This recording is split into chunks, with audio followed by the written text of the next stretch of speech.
is going to back him up, going up, supporting the lane, ganking there, kind of camping up there.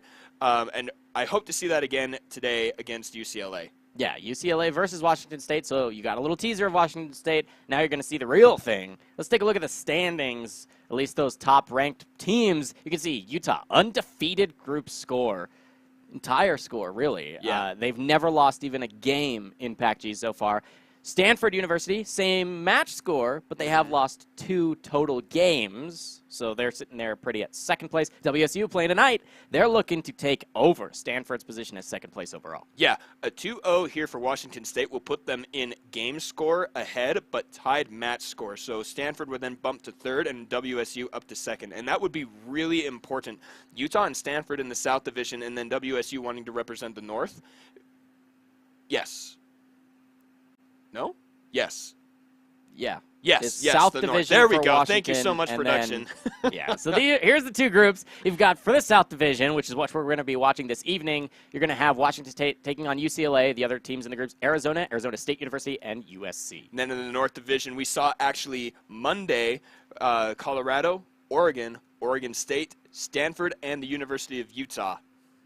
Yeah, I mean, we've seen just about half of all of our League of Legends action for PACG, regular spring tournament, before we get into the postseason. So we have a pretty good idea as to which teams belong where in the standings. But that's not to say that the standings are split by a massive margin. The top teams are looking really strong, but even the bottom teams look really good. Yeah, and we talked about it a little bit earlier on the stream. OSU is not in contention. I think that's a word. I really want to say that's a word. But they cannot make it to the postseason. Yeah. They can't. They are 0-3, but we watched them take Stanford to a game number 3 Monday. Yeah, we saw that just the other day. So Stanford, which is number 2 overall in PACG right now, with undefeated match score, right, 3-0, they're sitting at 2 game losses, one of which was to OSU. So that just tells you how close games can be. So with that in mind, let's pull up the lineups for these teams, and you can see that coming into their match this evening, Washington State is 4-1 game score, right? Whereas it is it's 2 losses overall, 2 game losses for Stanford. So even if it's a 2-1, Washington State will then be tied for second place. Exactly. If they get a nice 2-0 clean over UCLA this evening, Washington State takes over a sole second place overall. UCLA looking to tie things up in terms of that middle ground. If they can take a game or 2, bring it to that match, full set off of Washington State, then UCLA will move from their 2-1 match score to hopefully a 4-1, maybe 4-2 game score, up to now a 2-0 match score in that North Division. It should be really exciting. You can see these lineups for UCLA, top lane, Rebel Riven, CDP 98 us in the jungle, Batchet in the mid lane, Omewamu Shinderu. I think I got that one. No, it's Shendiru or something like that. The E and the I are swapped. You're already dead, Jake. Yeah, that's okay. And he's the marksman, Thick Daddy Flex. On that support. Over here, representing Washington State on the red side, Drubin in the top lane, Power Kook in the jungle, Filthy Hippie in the mid, Mistro on AD carry with Boodles at support. Yeah, I mean, we're excited to get now shortly, just in 2 moments, really. We'll get that on your screen for Champion Select, Game 1. Here it is. Here UCLA it is. versus Washington State University. And I promise you, I will only ever say Thick Daddy Flex in a super deep, manly announcer voice. It makes me happy. How could you not? Look at that name. It is. It's pretty good. I like it. But now, interesting here, we're going to see the Skarner ban on blue side. When watching LCS, they were talking about how Skarner is a red side ban. So the only reason to ban it on the blue side is if you don't want to pick it. And with him being so powerful right now, it must be that CDP 98 us doesn't want to play it. Definitely not. I'm not exactly sure what he would prioritize instead. It's going to be probably the Volabear? Maybe? That'd be fun. We've seen it a few times. Jarvan, Sejuani's still at the top there. Yeah, definitely. There were nerfs, actually. We are actually on patch 8.5. It was last night. So this is the first, you can't even practice before these unless you've been playing all day, but you probably had classes, right? So how do you get prepared for new patch, new lineups, new drafts, all this crazy stuff? Gonna go with the Sejuani. She was relatively unchanged, although both Warmogs and Cinderhulk both took massive nerfs on this patch. Now the threshold, the health threshold for Warmogs has moved from that 2750 back to 3K like it used to be. Ah, yes. And Cinderhulk is no longer that 20%, it's down to 15% bonus. Those are really big Yeah, nerfs. huge, especially for someone like Sejuani. So, I think the way you go into a new patch like this without all that practice is to do two things. Ban the cannon, like they did, and then on the other side, ban the Tristana Taric. Those are great. I am loving that because those are important picks regardless of what else changes. Because of the way Druben plays and because of the combination of the late game scaling of Tristana and the ultimate of Taric, you just need those out of the way. I think the mistake is banning the Skarner. You mentioned it's better as a red side ban anyway. And with the nerfs coming through, I think it's a real mistake to ban Skarner and not ban another one against Druben because you gave him the Vladimir. Remember, if you guys were watching that the replay that we played earlier, then the second game of WSU was Druben here on Vladimir hitting 25 stack Majais. Yeah, that's gross. insane. So now we're going to have to talk about these interesting picks because that is a Gragas, but Sejuani's already locked in. I'm going to step out on a limb here and say that Sejuani's in the jungle, and that's probably then going to be a mid lane Gragas, which is something that we actually haven't seen in higher level play since, I don't know, Season 2? When a long time. It was a very long time when Gragas and Anivia were the core picks when the Taipei Assassins ended up winning the World Championship with it. Woo! DPA! It was dark horse. So long ago. To be fair, though, he has shown up in competitive play as a jungler or sometimes a top laner since then. Oh, yeah, that's true. He has been in the from top. the mid? Almost never. No, not a long time. And so he may actually be doing... No, it can't be the top because Camille's locked in. So this is really interesting. I like these type of things. But we know definitely Druben is going to be playing the Vladimir. He is too good for that to be a flex pick with Filthy Hippie. And then the Alistar lock-in, another great support going to be in for Boodles. The initiation potential, the crowd control, and the sheer tankiness once you get that ultimate leveled up, it looks amazing. Yeah, so we are actually on a short hiccup, a little delay here in Champions Select simply because one of the clients crashed, right? Oh, no. Match it here, DC'd, so we'll get right back into the draft. Same picks, same bands, up until the same point. Shouldn't take too long to get that back up and running. But yeah, sometimes you run into those technical difficulties. Pretty unfortunate. But I like the draft so far, at least for WSU. I mean, you get... I don't know. All I saw was this. Oh, Druben Vladimir, free win. I mean, I'm being honest here. Tunnel visioning on that. Yeah, I mean, what else matters? Well, and see, the thing is then they pick Camille into it. I don't think Camille wins a matchup against Vladimir. Not really.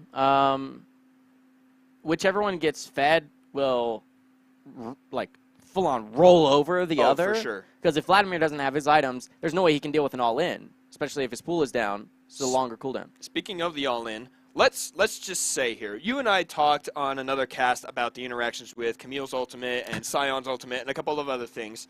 Can you pool the ultimate from Camille and it go on cooldown? Because I know you can use Fiora's riposte and it will put it on full cooldown, stop the spell because you're blocking it, and make it completely worthless. I imagine you cannot. Because you're untargetable. So once you see her in the air, you pool, then there's no target. Okay. So when she lands, then there's no target and she can't actually have the ultimate. That's likely. Okay, so it's probably that would be the case. If that's not the case, then I think she's already targeted you and she can land on top of you. That's a tough one. Right. I'm sure we'll see it, but yeah. I sure hope so. We're back here into the draft. They're just getting through the first round of bans, and then they'll quickly get back to the same picks thus far. Should be pretty good. So now I wonder what Washington State picks up here. They see the jungler. The pool is still pretty big. You know, the Jarvan, the Zac, even Jax is still available. Evelynn, Rengar, all these champions are either good or recently got some buffs. So I'm wondering if that's what they're going to pick, or do you pick up your AD carry and then pinch it against Omewa? Huh. What are you thinking? Well, I think Varus has to come through, or Zaya. I mean, you could get Zaya Rakan here for UCLA if it doesn't get banned out. If that happens, UCLA has basically a free win. Definitely. Barring Drubin actually 1v9 carrying, if you have a triple man front line that can follow up, each of them can follow up to the grand entrance quickness, like, how do you not win every single team fight? It seems absurd to me that you wouldn't be able to do that. Yeah, definitely. And it's going to be really interesting to see if Washington State knows that, because even in LCS this past weekend, they talked about it. The what was it? That combo, the Zaya Rakan combo, was just dominating everybody. It was always winning, and no one was able to really combat it. And so I'm hoping that Washington State understands that and wants to get rid of it, because it is such a great combo. So then what if they just lock in the Zaya right here? I think that would work. I lost my I mean, that would be a good steal away. Just trying to communicate with production here. It looks like the Gragas pick might have been because of the bug. It was like a random pick or something. Because of the... Okay, yeah, we did just get word. The Gragas pick was because of the bug. It's supposed to be Braum, as you see on your screen. Washington State got really confused. They timed out, dodged the lobby. They'll get right back, though. A little bit we'll get right back. This is getting really rough. I really hope this is a good set of games here. Because of the long wait, I'm sure everyone is really anxious, almost as anxious as we are to cast this game. They are to see it. And I think Braum is actually a better pick. You know, it makes a lot more sense. Now we aren't confused about where the Gragas is going to be going, but instead they match the support pick. Yeah. That makes more sense. Yeah. Then you're not going to see the Zaya Rakan, at least on blue side. The last pick has to come through for first pick phase. Second ban phase would come through. I think you put a heavy support focus to follow up the Braum pick, because you don't want Boodles being comfortable on something. Oh, he's already got Alistar. Oh. See, that's what happens when you remake a lobby a billion times over. You really confuse.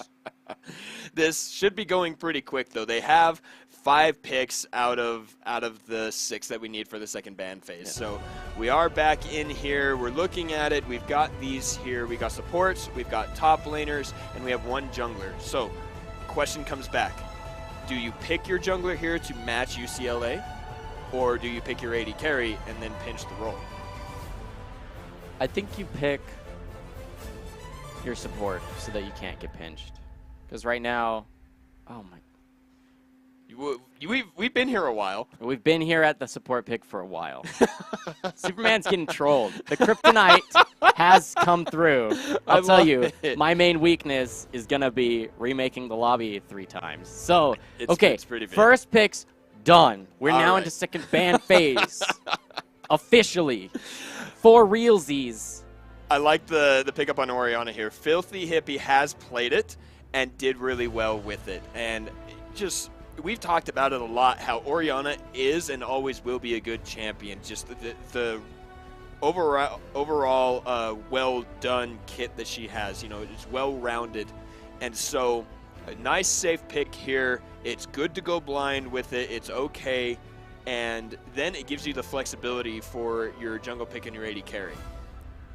It does. The one worry here for Washington State so far is there's a lot of frontline here for UCLA and a ton of magic damage and none else here for Washington State that's been drafted so far.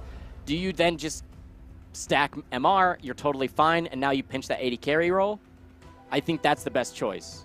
They already banned out junglers, leave Zach up. That's going to be the first pick of the second pick phase. You can see there's so many mid lane bans for Washington State because they want the Orianna to have a good matchup. Rise taking a huge nerf of his wave clear. Oh, did he? Yeah. He has bonus damage, like a massive increase of his damage on his E combo on its like front end damage, but the bounce damage was halved. That's good, though. I think that's a healthy change here. But then the answer now is the Zaya.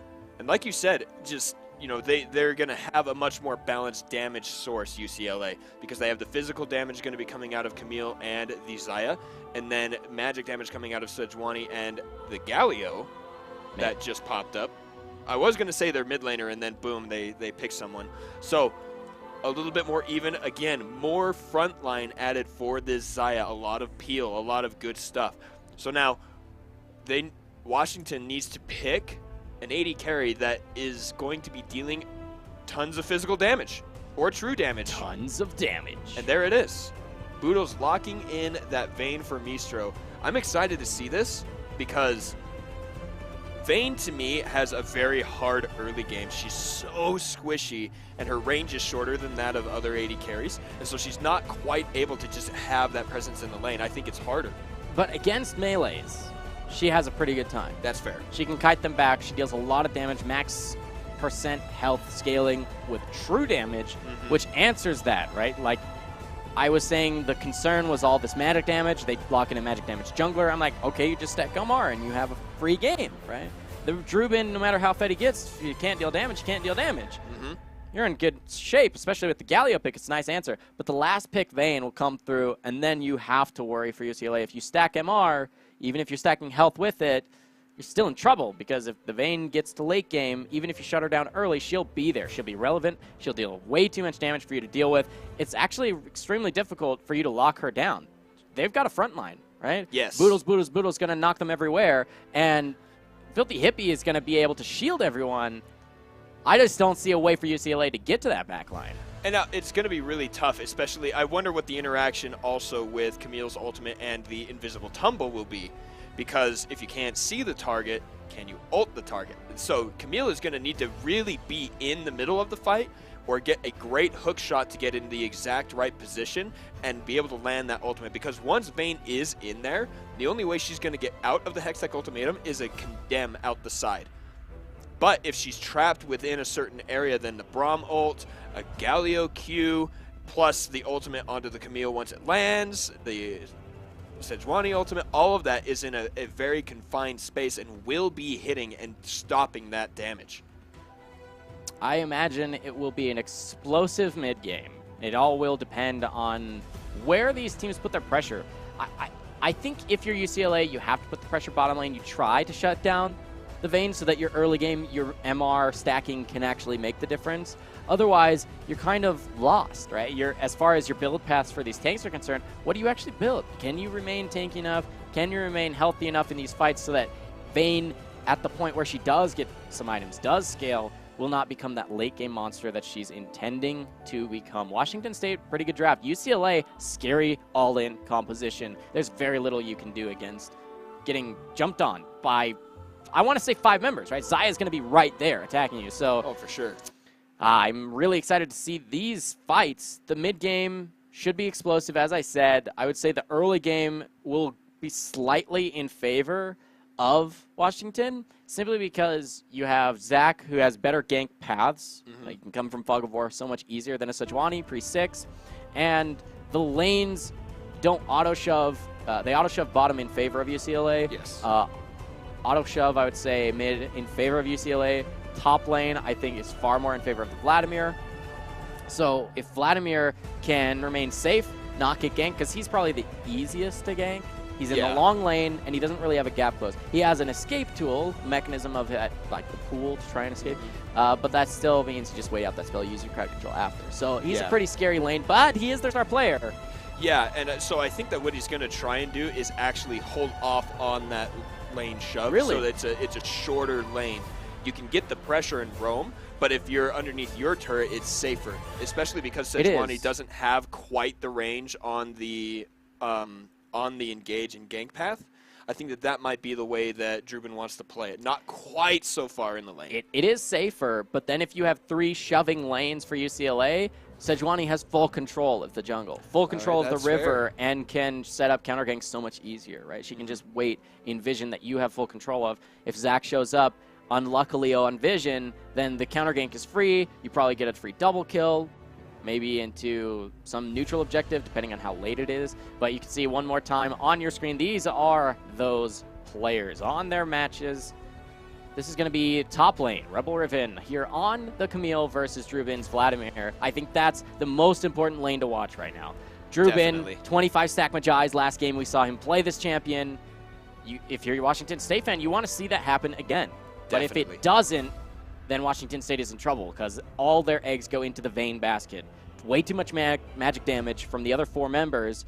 Magic Resist likely going to come through. You'll see the batshit here, mid laner. He's going to, I love his name. Yeah. The Galio is going to have magic damage shields. He's going to build Magic Resist as a part of his build. You always, I mean, there's no reason not to build the Abyssal Mask. So you're always going to be a little bit tanky. You're going to have that health, but health stacking will do nothing against the Vayne. Magic Resist will do nothing against the Vayne. So if Vayne gets to late game, could be really, really scary. So now I think the other thing to consider is just how impactful PowerKook needs to be. In all the other games, he's been the one setting up the ganks.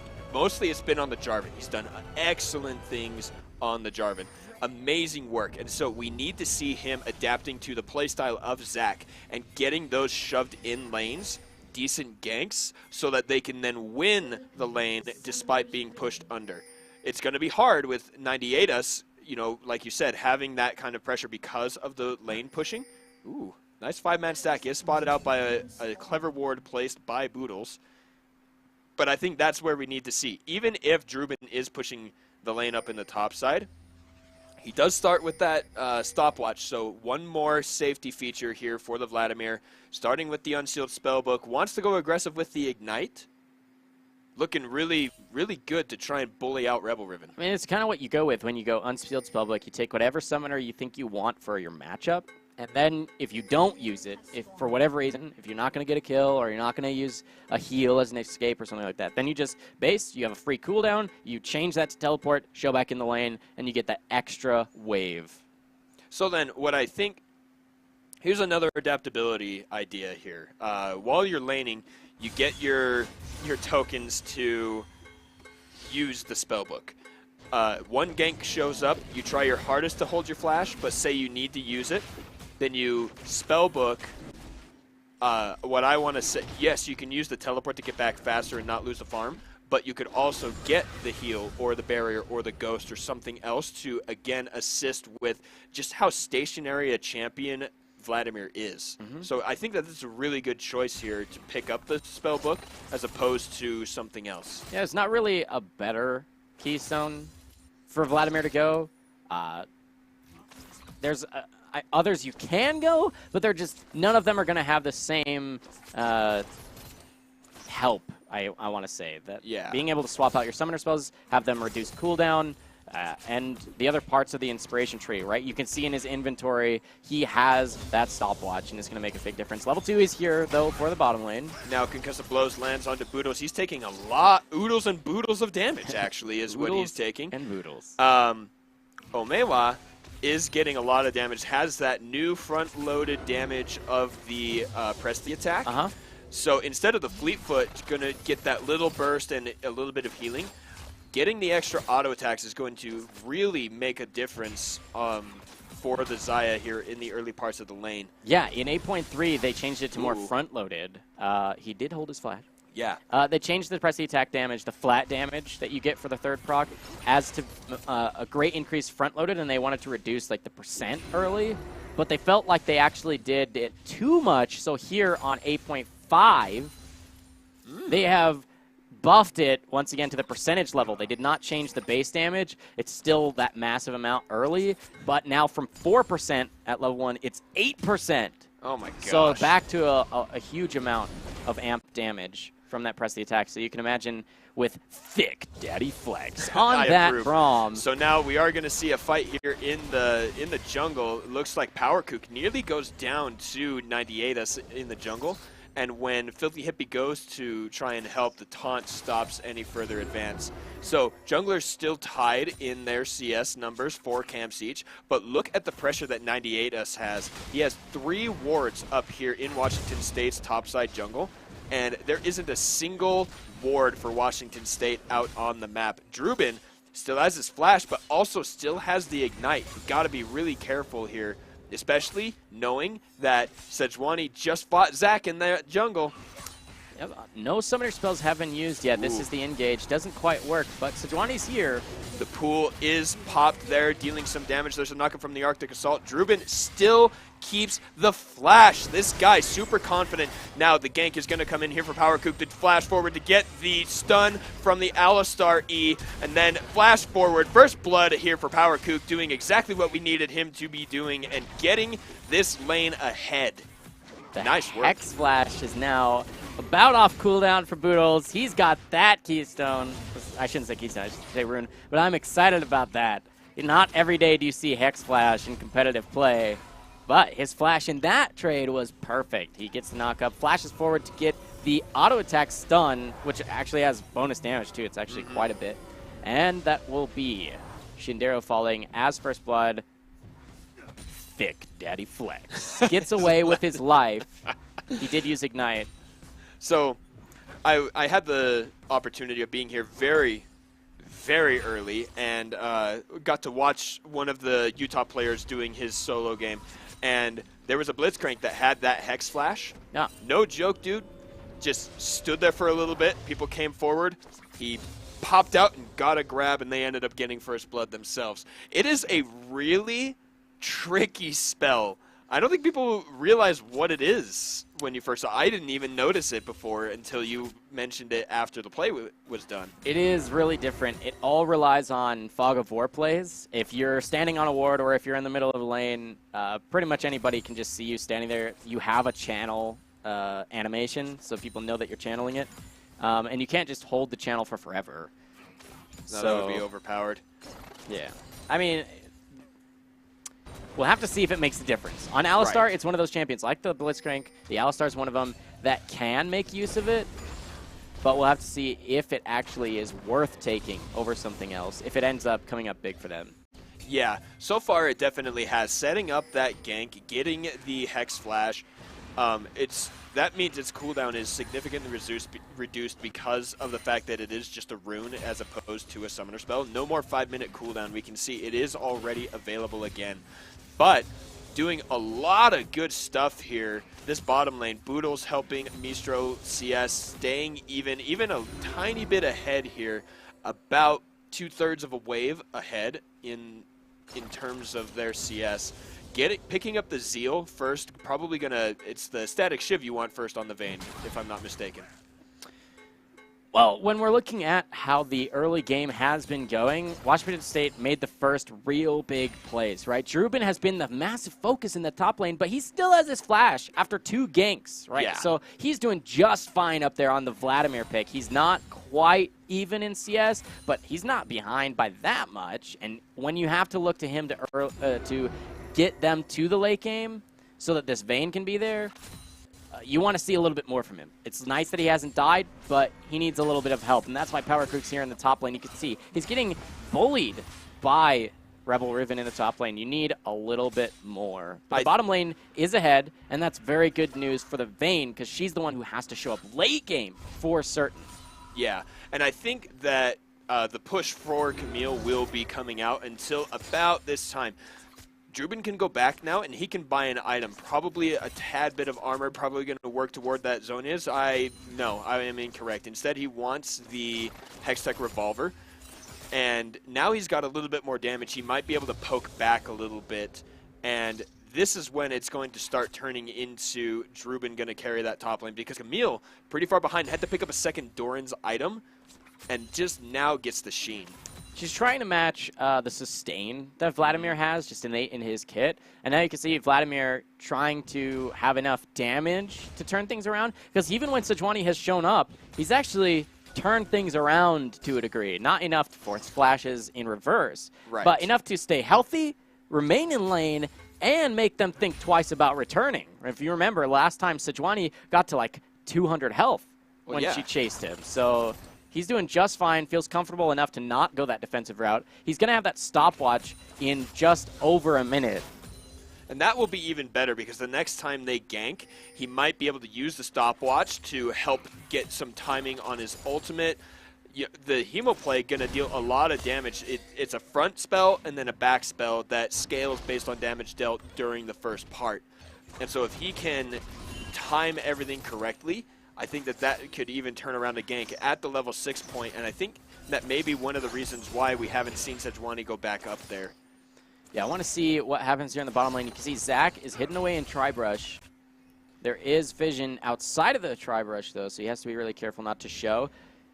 CDP98 is going to look for an invade. That's nice vision. If you know that that camp is up, you know Zach is either coming here soon or is very nearby. She's going to try and steal it away very quickly because her lanes have that push pressure. But you can see walking over a ward, no one away. The smite too early, and that's going to be basically a free leash for PowerKook. That, you know what? That would feel really good. You just come over the wall and see, oh, there are 80 hit points on that wolf. I think I will auto-attack it. Yeah, support jungler here for Washington State ends up being UCLA's jungler. Excellent. And, you know, with that said, 98us looking pretty good here on this Sejuani so far. 54 to 47. Ganked to top twice, so no kill, no assist, but at least has been able to put some pressure here onto the feature matchup we've been talking about. Soloing out the dragon, too. While this gank could be happening up here, there is the nice knockup. It actually interrupted the hook shot. And now the flash burn by Rebel Riven. Drubin follows it forward, unstoppable underneath the turret, but he's still got the pulley. He gets a nice heal from the Q. He's going to go there, but Rebel Riven does make it out.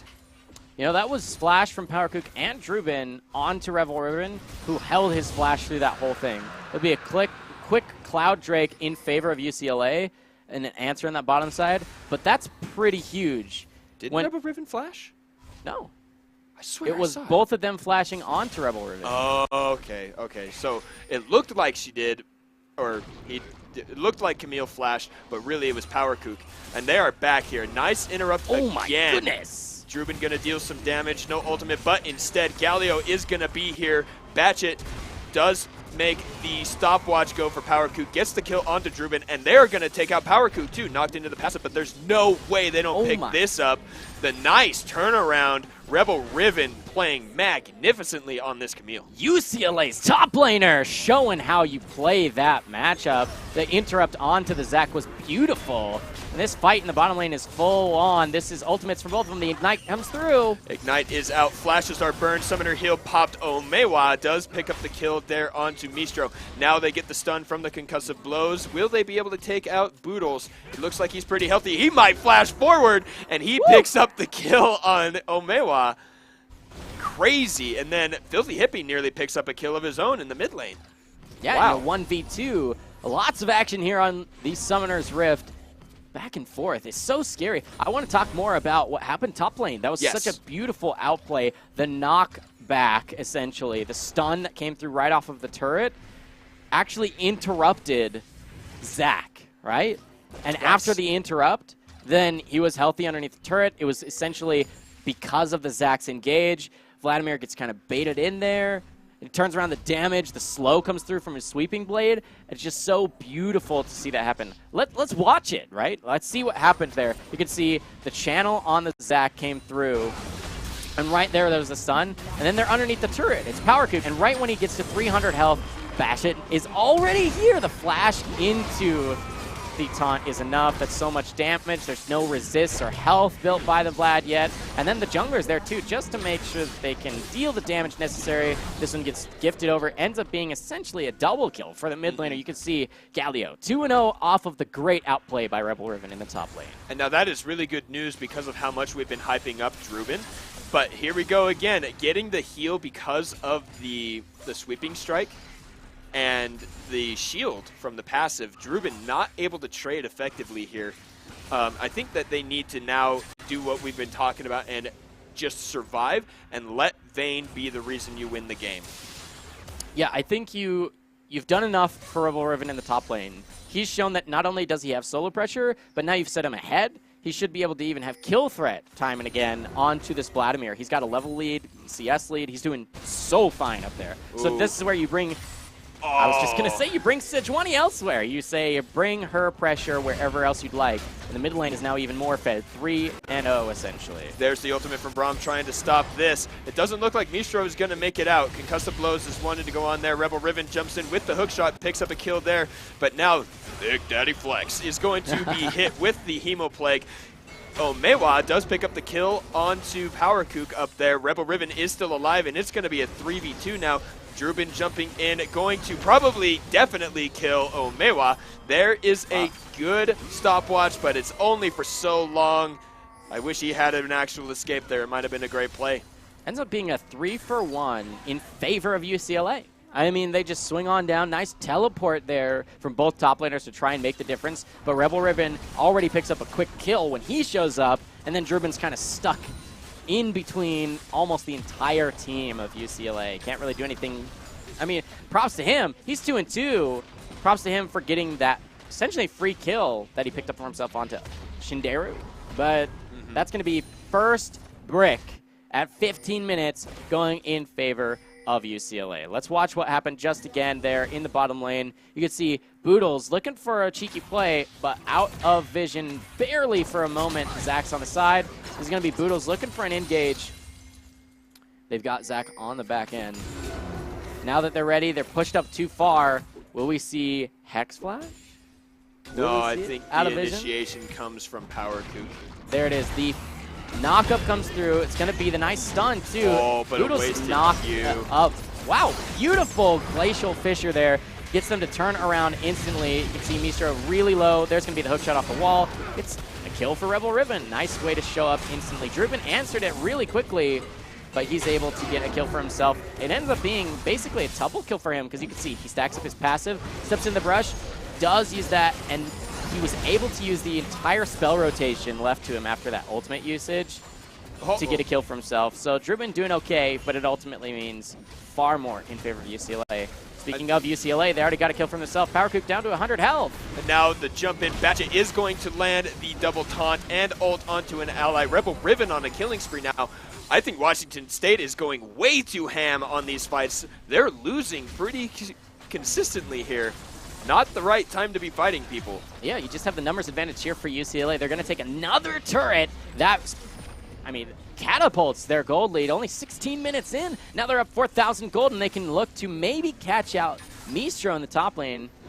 He's alone, looks to recall. They're going to instead send Xayah to pick up the wave. They'll pick up the neutral objective. You can see this looks really good for UCLA. This early game has been going just fine. They're winning the top lane. They're winning the mid lane. And the bottom lane's been explosive for either team, with the solo laners and jungler making the difference for UCLA. That's 2 outer turrets already gone. The second Drake is on the map. It's not going to be another cloud. It's going to be an ocean. And I just want to make note, we are on patch 8.5. So this is that OP cloud Drake that everybody's been excited for. It's not useless. It is bonus movement speed that gets tripled when you're out of combat. Oh, it's triple. Oh, okay, so they changed it from... It is static. It exists even in combat. You can see Mark of Ocean is for this one. Yeah, the Observer trying to get that for us. You'll read the tooltip. It's bonus movement speed overall as a percentage of your max movement speed, and then for out of combat, it's even buffed further. That's going to be really good, especially for UCLA. Like you said, it's OP. And look at their team comp. Galio wants to get a little bit closer to make sure he's in range for his ultimate. Sejuani needing to set up those plays. Camille has long engage, but needs to get up there first. So going to be really, really strong for this team that they've drafted. And if they can make this happen, Vayne will be a non-factor. Ooh. Well, that's a wave gone from Static Shiv too, so Shinderu taking out a half health very quickly. Now, this all is not lost either. Washington State is pretty far behind, and if they just stop taking the fights, farm up, wait for that late game, because Vladimir's going to get some decent items to deal a bunch of damage. Orianna is still scaling up to try and get the Seraph's Embrace, and then we've all, every single person, no matter what rank you are or how familiar you are with the game, have seen the ridiculousness that is a late game Vayne. Fed or not, she's going to be dealing a lot of damage and will be able to carry. And so I think that Washington State needs to back up a little bit. They're starting to get more vision out. You can see here on the minimap, they actually have wards out, whereas the last time we mentioned it, there wasn't a single ward for them. Now they are backing out of the top lane, probably going to lose this turret. I think that minion just needs to cough or yeah, do anything, and that turret is going to go down. They do take it, and more in favor of UCLA. 3 turrets now to 0. Yeah, I mean, that's just a ton of global gold, and they still have the Herald buff on their jungler right now. I know we've talked about whether that's the best role to have it sitting on, but now that it's post-laning phase, no real reason not to stack as they are, look for the best opportunity to get a pick in the jungle or a miniature fight that can go in their favor, and after that, you use that Herald to push another turret. You can see top lane seems to be the one at hand. There's some vision they're trying to clear out, but they've got a cannon wave, and that's the best time for them to push a turret, and they're already in position to do so with pressure on the bottom side from Rebel Riven. Yeah, just pushing up onto Druben. I think they wanted to go on the... Never mind, I guess they're not going to use it on the top side. I was going to say they were trying to stack it in mid, but then 3 members of Washington State cleared the wave. It looks like they've only got about a quarter of the cooldown left on this Rift Herald, like you said. Sejuani is moving down toward the bottom side. Just going to summon it right there. Just pop it out on the inhibitor instead of trying to shove a lane. I think that they're banking on the fact that Rebel Riven has the pressure, and Druben is going to be called away.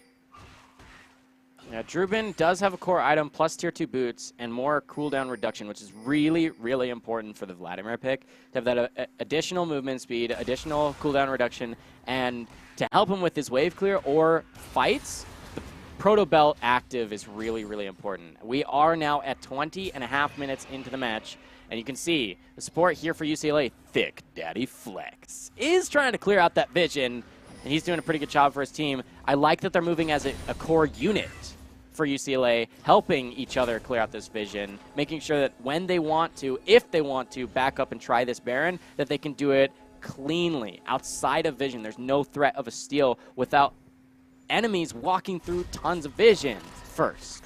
Now, we did see on the minimap that the Herald did get a chunk on that bottom side turret, but it was probably pretty low as Druben caught it really far up in the lane. Yeah, you can see only about 200 hit points taken off of that turret. Nice work from Druben, and unfortunate use of that Herald that they so expertly got right when they needed to. Lanes are doing okay right now. Nothing is pushed too deep for against Washington State. I think that they've got decent wave clear. They're holding on to this game. No advantage really to hold to, but they are at least staying where they were. They're not losing further. Yeah, I mean, looks to be a catch here on Druben. This is 5 members. They're going for it. They don't actually get the Glacial Prison to land. And that's going to be actually a lot used, right? The biggest part there is going to be the Glacial Prison, and it doesn't land. There's a little bit of a visual bug that shows it off cooldown for CDP 98S still, but they did use it onto this Vladimir pick. Makes it really scary for them to look for the Baron, I would say, because this gave the window of opportunity for Washington State to clear out some of the vision. Yeah. And they're not as afraid of some instant engage from a Sejuani. No, especially because of how long the range is on that. Now, Rebel Riven does join his team here onto the mid side. That Finnish Trinity Force going to do a lot of work against this turret, but Filthy Hippie is there with his whole team. Druben makes it over as well, and the ball, the Oriana ball, doing exactly what it does, just zoning the entire team of UCLA away from this turret. The wave clear is there, but they have to be careful because already Rebel Riven is back on the bottom side, and it looks like a decent wave stacking for UCLA up in the top side. It looks to be another Elemental showing up here. Remember, Washington State did steal away that second one. That was the first Ocean of the game. 1 Cloud in favor of UCLA. They're looking to pressure this turret. They don't have split pressure other than the minions that are stacking at the top wave. You can see Oriana's kind of indisposed mid lane. This is really unfortunate for Washington State. They can't contest any of these things. They can't even defend their own tier with close... I mean, they had 3 members there. They're looking to hopefully just get more solo experience, more bonus gold onto this Vayne. I mentioned in Champion Select, I mentioned in the first little bit of this match that it has to be the Vayne getting the items, becoming safe, and being able to, from there on, deal the damage necessary in these fights. Because you can see Adaptive Helm and Banshee's Veil. It looks to be a locket being built here onto the Braum. These are all magic resist items and bonus shielding that will do work in stopping Druben's damage, normally the carry for Washington State. It has to be Mistro this time, though. He's the one who has to deal that percent scaling max health, true damage, that the Vayne can bring out, but he needs items to do so. He does have the first two, keeping up pretty well in terms of gold here against the Xayah in Omewa. He's only about 1,000 behind with those 2 deaths, which is still 1 less, but 0 kills. So he's going to be behind about that BF sword that we can see in the inventory, but otherwise doing pretty well here on the Vayne. Mistro really looking to do exactly what you're describing, doing that damage, scaling, being the insurance policy for his team, because this early/mid game is not going well. Baron is started under True Vision there. The control wards are down. Looks like they're going to keep going for it. No, they are going to disengage because they see Power Kook on the top side. Filthy Hippie is not in vision. I think that's a smart play. You can't seem to melt it fast enough. Not with double cloud. Yeah, not yet. The cloud won't help you at all. This is tough. It's tough for UCLA to actually break the base because what their composition does really well is catch people out, jump on them, delete them with crowd control, essentially. The damage can come through from their AD carry, and a lot can come through from the Camille, but without them in position, there's really not a lot for them to do. Yeah, but with Camille now joining her team, she does have a Jarm's Fist in addition to the Trinity Force, going to be significantly more tanky than she looks. Like, we saw her take a turret shot there, and it did almost nothing. So now the Banshee's Veil is popped by Power Kook. Filthy Hippie is there, has the ball in a good position. That's a knockup. Omewa does get the ult and a sombrero hitting no one. Filthy Hippie is in now, gets stunned. Mistro trying to deal the damage. The ultimate from Drubin did go out. Now Camille flashes in, tries to get the kill on the Power Kook. It does work. Drubin goes down. Hextech ultimatum underneath the turret. Does die as well. Mistro dealing a lot of damage. Dodges out the flash taunt from Batchet. Kill there for Mistro. And now UCLA needs to run away. Mistro dealing a lot of damage. This is what we needed to see out of these guys. Yeah, they're really confusing fight. It goes back and forth. And additionally, I just want to point out so that you all don't get as confused as I am when I'm trying to track this stuff. There are many visual bugs, apparently, on this patch when it comes to the spectator for ultimates. There's some that were definitely using that fight but are shown off cooldown. But let's take a second look at that crazy back and forth fight. You can see that Zach is going to come from out of vision, essentially. He's looking to set himself up for a really good engage. Steps back for just a moment, and then they don't want to lose the turret. So he is a little far back, then he gets a nice channel, forces the ultimate from Xayah, but look at that sombrero. It's so unfortunate from Filthy Hippie. He wasn't able to get that. You can imagine how well this fight could have gone if you had that multi-man knockup, if that ball was in place. And then, of course, that just shows up. That's the damage reduction that just does so much. You can see Drubin is trying to do as much as he can on this Vladimir, but just can't. He gets locked down. It's that crowd control I mentioned. And speaking of crowd control, they can do the same to you on the back end there. Boodles can't stay healthy when his ultimate time's out. Oh, man. It's just a back and forth fight. And off the edge of that, they just have to back off because the Vayne has started to deal that damage, and she has a QSS to keep herself safe. I was just about to mention that. The QSS does come out, and the Ninja Tabby, because of the way Camille works, that's a lot of auto attacks, so you're going to be reducing that, as well as the damage from Xayah. Even though it's just armor, and there's a lot of magic damage coming out of UCLA, it's the secondary effect that makes it so much better. And Vayne, looking to be that savior. We saw exactly what she could do in that fight. Maybe with a little bit better ultimate placement from Filthy Hippie, that fight and these following fights will be in favor of Washington State.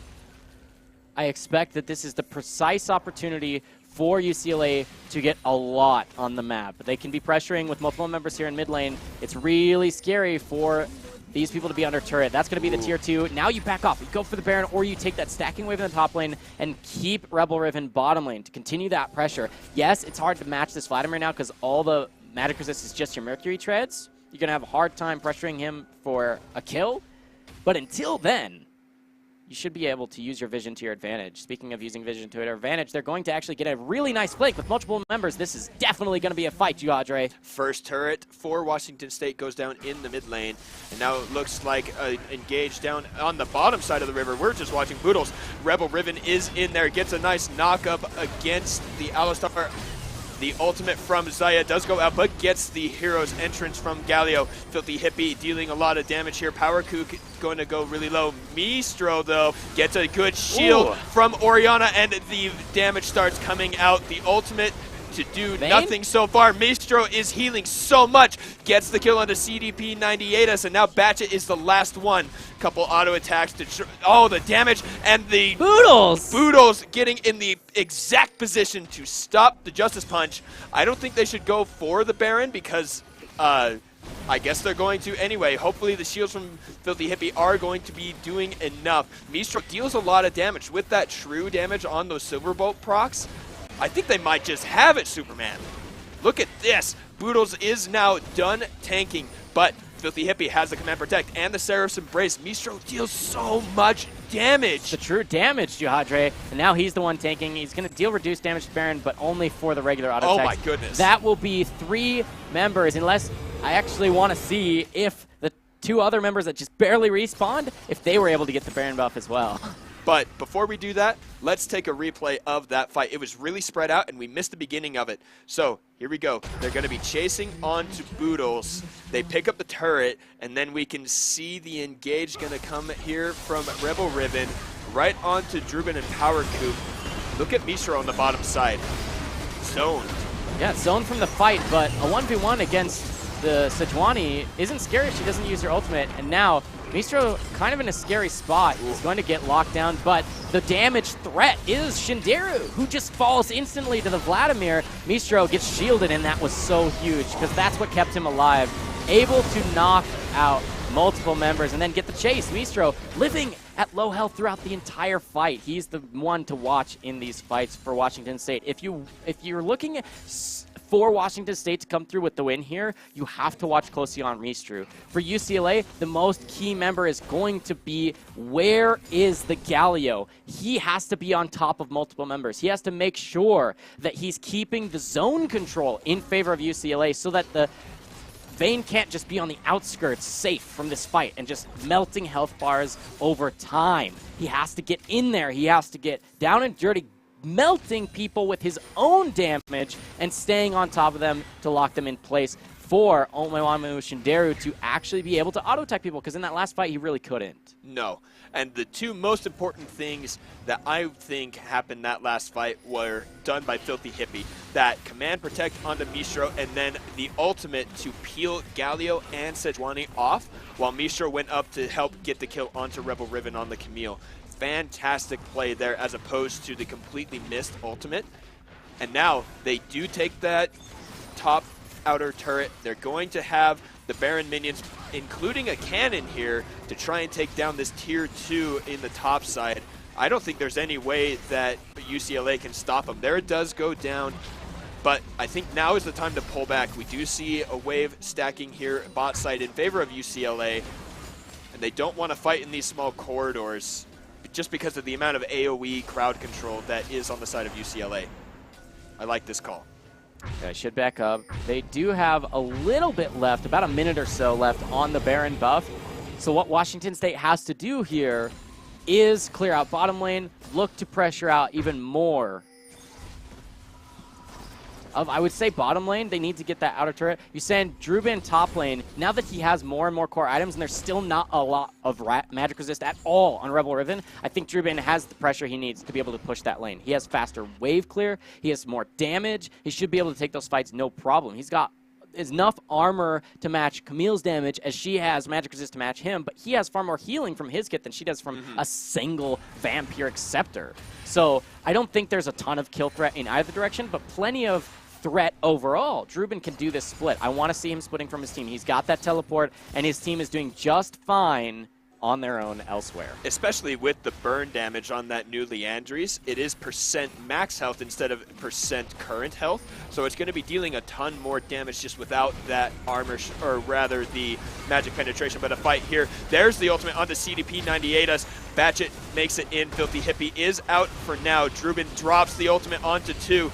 Big Daddy Flex gets knocked up, and now Mistro wants in. He does get an assist, at least if the kill even happens, but now all the crowd control onto Rebel Riven does go down. Mistro picks that one up. Omewa does pick one up onto Drubin as well, and now Power Kook is down into probably barely double digits. Mistro gonna try and take down this turret, but look at the backdoor bonus. He might as well be able to tank that for days. The shields that come through from Filthy Hippie are nasty at this point. He's got so much AP, and he's got that Void Staff too. With all of the magic resists they've been trying to stack to deal with Filthy Hippie and Drubin's damage, he's got that Void Staff to make sure it doesn't make the difference. But now the short range of Vayne comes through as the big problem, right? You cannot siege against these. You have to hope that the all-in fights go your way, or you have a split push in your favor. And without Drubin, that they traded there for Rebel Riven, there's no... Ooh, oh my but goodness. Batchet does flash in to get the taunt. Power Kook is the next target. CDP Nietus is really deep.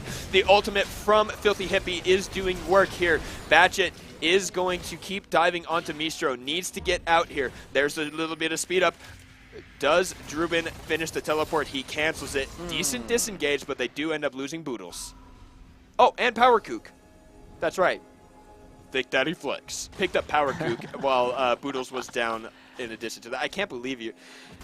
You started that, and now I can't not. I did. I mean, how can you not say it that way? The way it's written to, like, the all caps, Thick Daddy Flex here on the Braum. So he's actually been doing amazing. If you're watching these Glacial Fissures, he's knocking up 3+ members almost every single fight. It's huge for his team, especially huge for peeling away that back line. Unfortunately, Omewamu has been struggling to stay relevant in these fights. You can see the most deaths on his team. He's been struggling to stay alive and put out the damage in these fights. You need to see a little bit more from him. If you're a UCLA fan, you want to see these fights going just like this. You're going to catch on to Mistro. Mistro is hit, flashes away, but the shutdown does go the favor of Omewa.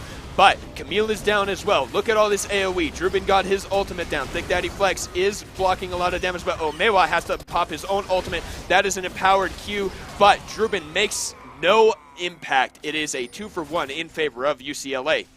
Yeah, they lost the main component of their composition. Mr.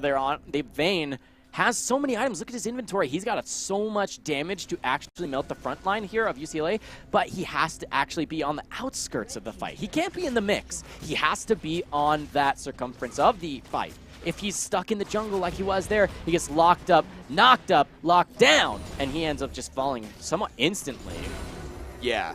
Now, like you said, that's the problem with the Vayne range. We saw it on the bottom side. You couldn't really siege. You can't really fight that close in. He got knocked up by the ultimate from Galio, knocked up also from the charge from CDP 98us, and then just one stray feather from an auto attack empowered by an ability from Omewa gets the execute, and UCLA picks up the Elder Drake.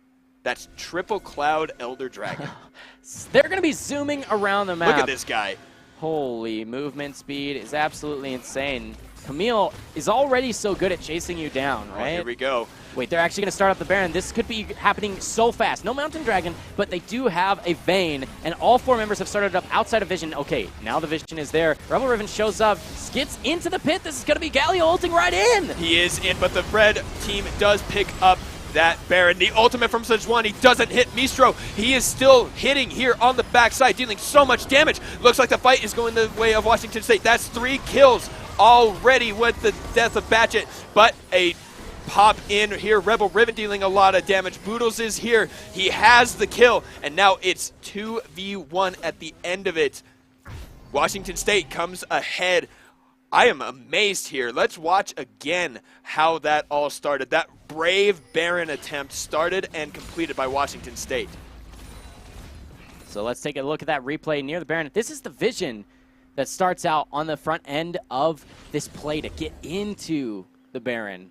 They're going to slowly get over. They look to get the scuttle, and then they say, no, why are we doing the scuttle? We know that they're recalling down there at the Dragon, multiple members, so let's just clear the Vision and start it up. Rebel Riven's like, oh, let me replace this. I need it in the pit, but then they just instantly delete it. They say, why are we doing the scuttle? Let's just start the Baron. So they peel off, but there's a pretty good idea from UCLA. They're probably doing the Baron, right? Why wouldn't they? It's out of Vision. 5k health. 4k health, 3k health. Rebel Riven goes in to make sure that they can show up for this fight, but It's already in smite range. Power Coup gets it, but look at the health bars. They just get melted. Again, the Glacial Fissure is huge there. Big Daddy Flex with the ultimate just comes through, rips the whole team. The blue health bars somehow don't zero out, and that's going to be Mistro. He got cut out last fight, but he's here to stay this time. He just walks up, gets the damage to come through, but now he's in melee range. Luckily, he has a GA. He's going back and forth, back and forth. You can see he's kind of in a sore spot. That's going to be Boodles getting the last kill, and Zion's the last one alive.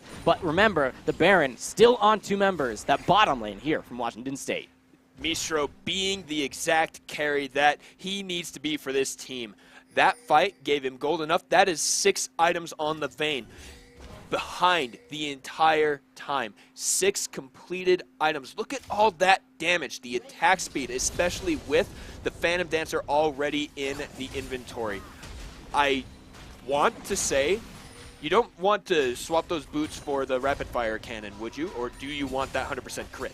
Oh, it's really tough. I think actually Mercury Treads would be the better choice in boots if you're staying with boots too. I actually like Mercury Treads plus Blade instead of the GA. The Ruin King? Yeah, I think the GA happens if you're in a bad spot. Yes, Yeah. there's so much crowd control, but if you already have a QSS, you should be okay. I think you need to swap out boots to, instead of having Tabi, you go Mercury Treads, and then you go more lifesteal plus damage to just melt when you can actually fight. And you just be very selective about the fights you take. If you're worried about your ability to make those decisions, then instead of going something like Blade of the Ruined King, you can go for either more crit chance that has that extra range, or a BT. But this is going to be the Flash. Wow. You can see, there's so much damage already. You just need to live, and mostly that's the crowd control, which you have your Mercurial Scimitar, and other than that, you just need to stay alive from crowd control. Yeah, and you can do that with, like you said, the Mercurial Scimitar, and the reduced crowd control from those Mercury Treads I think also would be a very good idea. We talked about the sources of damage here for UCLA. You have 98us who's going to be dealing magic damage. You have Batchet who's going to be dealing magic damage. Big Daddy Flex also magic damage. But then that does leave you a little bit more susceptible to Rebel Riven and Omewa. And so it's interesting. I don't know, but I agree with you. The Blade of the Ruin King would be a really good addition here because of the max health true damage you're already getting. Why not add more max health percent magic damage? Then they can't really itemize against you. They're going to be having magic resistance, but that will not stop the physical and true damage going in there. I actually think a while back they changed it to be physical damage as well. Oh, well, I think but that it would used be to be better magic anyway. damage. Yes.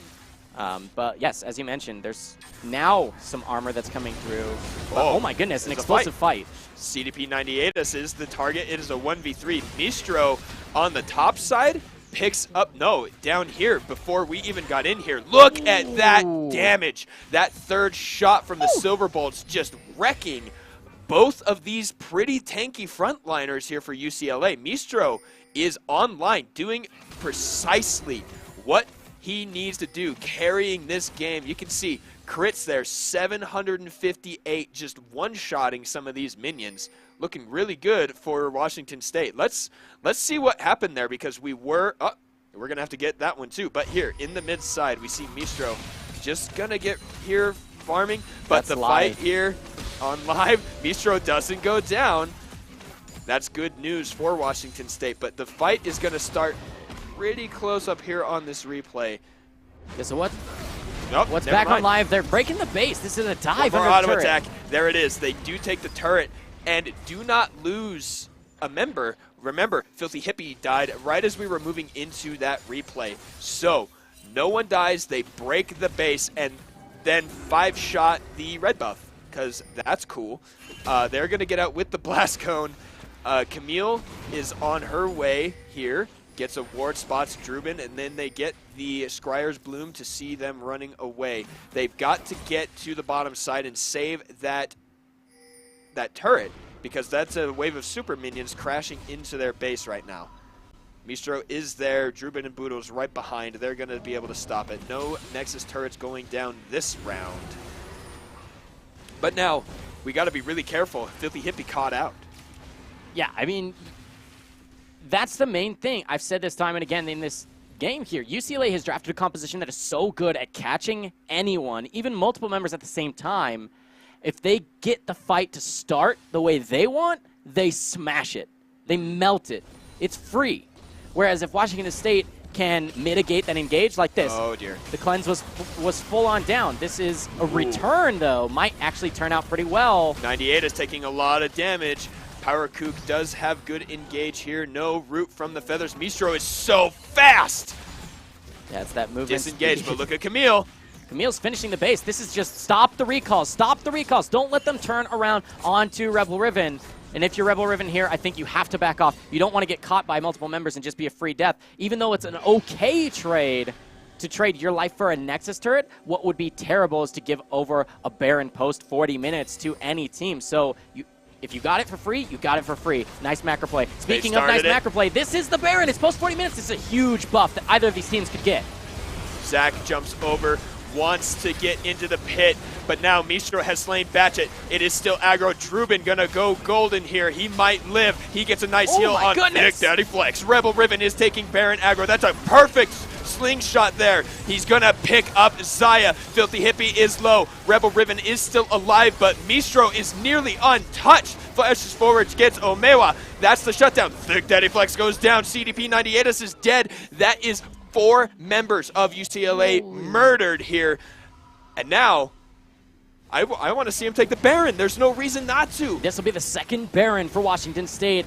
My goodness, these fights have been explosive, and they look to be going back and forth, but now you can see this vein is unlocked. And the focus on Peel from Washington State to keep Mistro healthy, alive, and safe in these fights, to continue to kite forward and backwards, dealing that true damage, is working out so well for them, for Washington State. UCLA, their composition is one and done, it seems to be, because if they can't lock down those members, if the Hourglass comes through, if those cleanses are available, the QSS, that does so much work for Washington State, because they say, yes, you engage on us, but after you do, you better watch your backs as we chase you down. Rebel Riven is so focused on fighting Filthy Hippie that Mistro is running around rampant.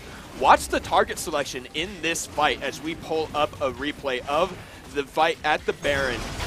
You can see they started up, and then this is going to be the teleport coming through. This is Drubin who's going to show up right in. He starts off with the ultimate. He lands it onto 3 members for that Hemo Plague, and then he uses the pool down to 100 health. He gets 500, or excuse me, almost 2,000 healing from that. Pulls the Hourglass to buy some time from his team, but then watch the positioning, as Juhadre said. Mistro chases down the tank. A couple more auto attacks will do it. Doesn't quite have the vision to show up, but then he's safe. He's almost completely untouched until a little bit burst damage there, but he flashes forward to take down the AD carry, and then it's just smooth sailing from there. And they take the Baron and the Elder Dragon to finish off this game. It's got to be the end. They're pushing. It's 5 members versus 5 members in this middle of the lane. Their inhibitor has respawned, so they have a healthy base to boot. Baroned up minions. No banner of command for the cannon, but there's no turret anyway. They're going to break right into the base. We'll see if they look for the dive onto 2 Nexus turrets or if they back off and look for something cleaner. Their waves have been pushed against them, so it's a little bit of a lull in the action. But I would love to see UCLA putting up their best defense here. When you force an enemy who wants to end a game to waste time clearing waves, then show up in your base, hopefully those buffs have now worn off. They funnel through in those tight spaces. The entrances to a base are always those funnel spaces. If you can get them to do that and you have these engaging compositions with a ton of crowd control, you lock them down in those small spaces and you can get good fights. That's the hope here for UCLA, but Washington State's looking so strong with these buffs. Only about a minute left on both of these buffs, the Baron and the Elder. It's not as strong as an Elder would be for UCLA in terms of the damage from the burn, but they've got a decent-sized wave. They've got a lot of damage. They've got a lot of wave clear. Oh, man. They just need their guys to show up. The minion wave is now coming past that open path to the Gromp. It is still Baroned up. No contest wave from UCLA, and there's going to be the start of the damage. We can see even in the inventories, Vayne sold the boots for that last Whisper item, wanting to just keep dealing damage. Looking really good here for Washington State. Let's see if they can keep hold of it. They finally take down that cannon minion, and the mid lane is going to keep pushing for Washington State because they got that inhibitor on the last push. if you're a UCLA fan, you got to worry right now because it looks like this game might be ending pretty soon. The base is still here. The siege is there, but nice unbreakable for the wave clear. Thick Daddy Flex is doing a great job here, stopping the cannon minion damage, stopping the auto attacks. Nice, but now the breakoff has to happen because of the super minions. And they're doing a great job here, but look at bottom side. They cannot afford to leave their base to go and stop that wave. It's probably going to break that bottom turret. But now I think they need to just engage and get an auto attack on this turret and take it down. This could be so scary because there is no Baron. There is no Elder buff. Both of those have worn off. And yes, they have that massive wave in the bottom lane. Can you just be careful? Can you just wait it out? Will that make a difference? No, it's not breaking the base just yet, but it will get them that free turret. There's 100 health on this turret. I don't think you can actually defend it. You have to be ready for the engage. You have to be ready for the fight here at that inhibitor turret. There's no way that it doesn't turn into a bloody engage. This is going to be the beginning of the fight. The taunt goes on. There it is. Power Kook gets a nice elastic shot. Druben going to get the ultimate and the empowered spells here. 98us is down. Batchet gets a taunt onto Mistro, but there's no one to follow it up. Batchet's going to be next. Then the ultimate from everyone, but Rebel Riven is next. Does pop the Guardian Angel of Mistro. Down goes Mistro. Omewa picking that one up. Omewa gets the one onto Power Kook, and Rebel Riven takes out the Filthy Hippie on the other side. There's a teleport up into the top lane. Camille gonna run up there and take the inhibitor while Omewa goes to the bot side to clear out this minion wave. Will it be fast enough? I bet she's got time to actually take 2 inhibitors. They saved this inhibitor turret. You can see the Trinity Force damage on that inhibitor is just massive. Still, 40 seconds before anybody's back up, you can be able to take 2 inhibitors off of this. When you thought that you were losing your base, it turns in the opposite direction. Omewamu Shinderu here with the Maw pick has done so much for him. It gets procced every single fight that it's off cooldown, and that allows him to stay healthy, but also to have more lifesteal to come back into these fights. That was a flash forward from Filthy Hippie, but because so much magic resist is here on Shinderu's build, he didn't actually fall. Flashes away and stays healthy enough to turn back around and get a triple hit kill on the back end of that fight. Really well played by UCLA. They made that defense. I talked about it. On the edge of the base is those great passages, the small spaces and corridors that UCLA's composition does so well in, whereas Washington State is built to take long, extended, drawn-out fights where they can chase you down, kite you back. It's so much harder to do in those small spaces. So then, what would have been a better play for Washington State? Because we can see UCLA played that exactly correctly. Perfect execution on their team comp and good base defense. What could Washington State have done different to make that in their favor instead of ending up losing 2 inhibitors rather than taking 2 themselves? League of Patience.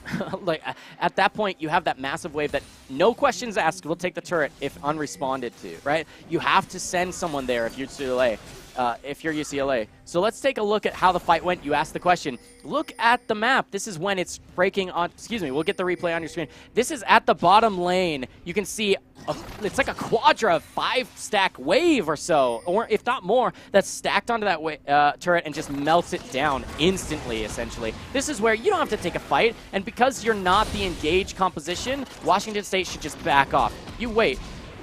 You just wait. And this is going to take the turret, and then they say, wait, we have to take this fight, don't we? You don't let them as Washington State. You should back off. Yes, they got a nice shockwave, and Omewamu Shinderu is trying to do as much as he can, but we all know how this plays out. Let's take a look back at live. This is a teleport into the Baron pit. This will be crazy. This is going to be another fight. 5K health on the Baron, and they are in the pit. Washington State trying to catch. Oh, man. Mistro now is the target for the first time in a little bit. Mistro is alive. Redemption's going to come down. 98us is the next target. No knockup going to be onto Mistro, but Rebel Riven does make it out. Batchet is now the next target. Flash from Rebel Riven, knocked back and killed. They are into the Guardian Angel. Uh-oh. The Minions! The Minions won the game! And the game! That's what happens! When they thought that they were on their back heels, you take 2 side wave inhibitors and you push the waves.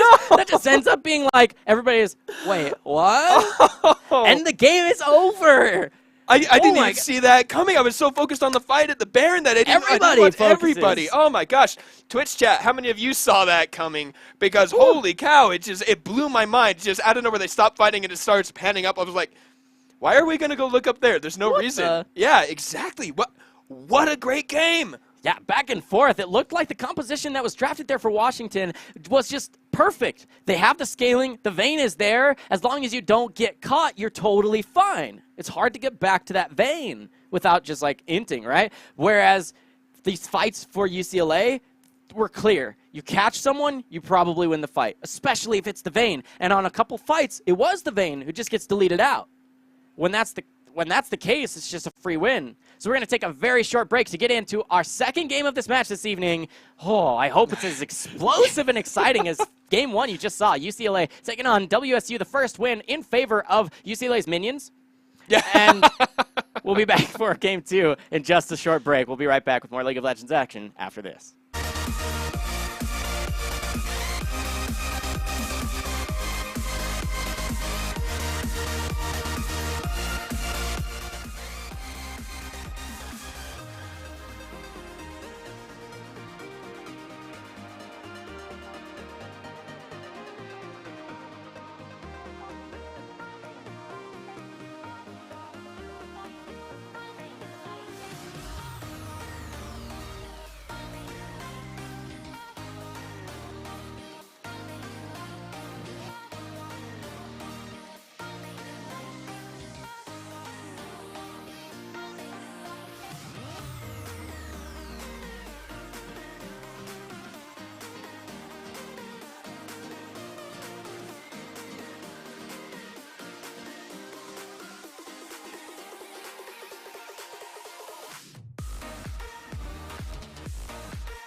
Welcome back, college esports fans. My name's Jake, Superman Casting Mori. Alongside me this evening is none other than the man, the myth, the legend, the play-by-play paladin himself, Ben Giadre Sorensen. Thank you very much. I appreciate that. Yeah, and we're about to get underway for that Champion Select draft. Man, this is going to be amazing. Exciting to watch. This is Game 2 in a best of 3 between UCLA and Washington State University. Now, huge things to talk about at that last point, at the last part of that game. UCLA comes out with the victory, meaning that Washington State can at best tie Stanford. But the most important thing, holy cow, those minions. That they just that is the game winner. That's right what I put there. in the chat. I was like, is this hashtag UCLA win yins or hashtag Washington State University win yins? Because it was Washington State's bottom lane, massive stack, 5-wave stack of minions, ton of casters just melting the base. Yeah. And then all of a sudden, we're watching a mid lane Baron fight kind of thing happening, and then all of a sudden, oh yeah, the Nexus is done. Yeah. And it's a ton of super minions and their friends just taking the base. For sure. And while we get into picks and bans here, this draft phase, I do want to talk. It's the focus, right? Everyone, I think we forget sometimes that the point of the game isn't the Baron, it's the Nexus, not the enemy Nexus, both Nexuses. So if yours is undefended, you're gonna lose the game. That is precisely what happened. A lot of fun to cast and watch that, though. Super great. Look at this pick ban percentage. Sejuani, will we see her again? As we always seem to do. Picked in 11 games, banned in 15. Tristana the next highest, and then tied with the Varus. Started with the Jarvan. Varus shooting after. I'm glad to see these bans coming through. I don't think you have to ban Skarner anymore. The stun was reverted to its pre-buff. Yeah. Oh. Yeah. Down back to like a second and a quarter instead of second and a half. Yeah. Well, I mean, you win some, you lose some. And that was just as he was at the point of power where he was pick ban worthy, right? We hadn't seen him for a long time before that. And that will make our Riot caster, Captain Flowers, a little sad. I know that everyone memes about him being a really big Skarner fan, but I even heard him mention it in a cast this past weekend. But other bans coming out here, the Galio adaptation in favor of Washington State, I think that's a good ban, getting that out of there because it changed a lot of the fights. But then again, UCLA banning out the cannon, not wanting Druban on that. I think they feel they have a better chance against the Vladimir than they do against the cannon, which is interesting to me. I think it's got to be about that crowd control. That's what it was. When you lock people down and lock priority targets down, you don't actually have to have a ton of damage. Mm-hmm. Like, that's some people complain about this in League of Legends, where it's like, wait, you could be a tank and build full tank and still deal so much damage. It's like, well, when you're late game, yeah, everybody has levels. So if you're a glass cannon AD carry, glass cannon mid laner, if you get crowd controlled for 5 seconds, You're gonna a die. really long time in League of Legends, you're gonna die. Sorry about it, you're gonna die. There's not really anything you can say or do about it if you didn't build defensively enough. Now, I want to say, Filthy Hippie and Mistro, they had defense up the walls. Like, Cleanse on mid lane, QSS, Ninja Tabi, GA on AD carry. But if you get caught out of position when there's that much crowd control, they just wait out whatever they need to, and they can get right back on top of you, lock you down, and kill you. Definitely. Now, I'm liking the lock-ins here. The first pick, Xayah. We've seen Xayah kind of on a resurgence, especially with the combo with Rakan, but we can see that didn't happen. But overall, a great pick. And then on the other side, answered with the Rakan to steal it away because either you ban it or you pick it. Sejuani here, just like we talked about, 90%. That's probably going to go up just by, like, I don't know, 0.5% to 1. Then answered Power Kook is on the Jarvan. It was banned last game against him, and I think that he's going to do better on this pick than he did on the Zac. And then continuing here, Janna, fantastic support. You play Janna a lot yourself, do you not? Yes, one of my favorite champions. When I play support, which is a lot of the time, Janna is my favorite pick. I've actually played her a lot less in the beginning of this season because I wanted to get more like mastery points on other champions because I'm basically like a 3-trick pony, I want to say. Okay. Like, I play support and bottom lane, and if I can, I play Ezreal. If not, maybe like Caitlyn, Tristana.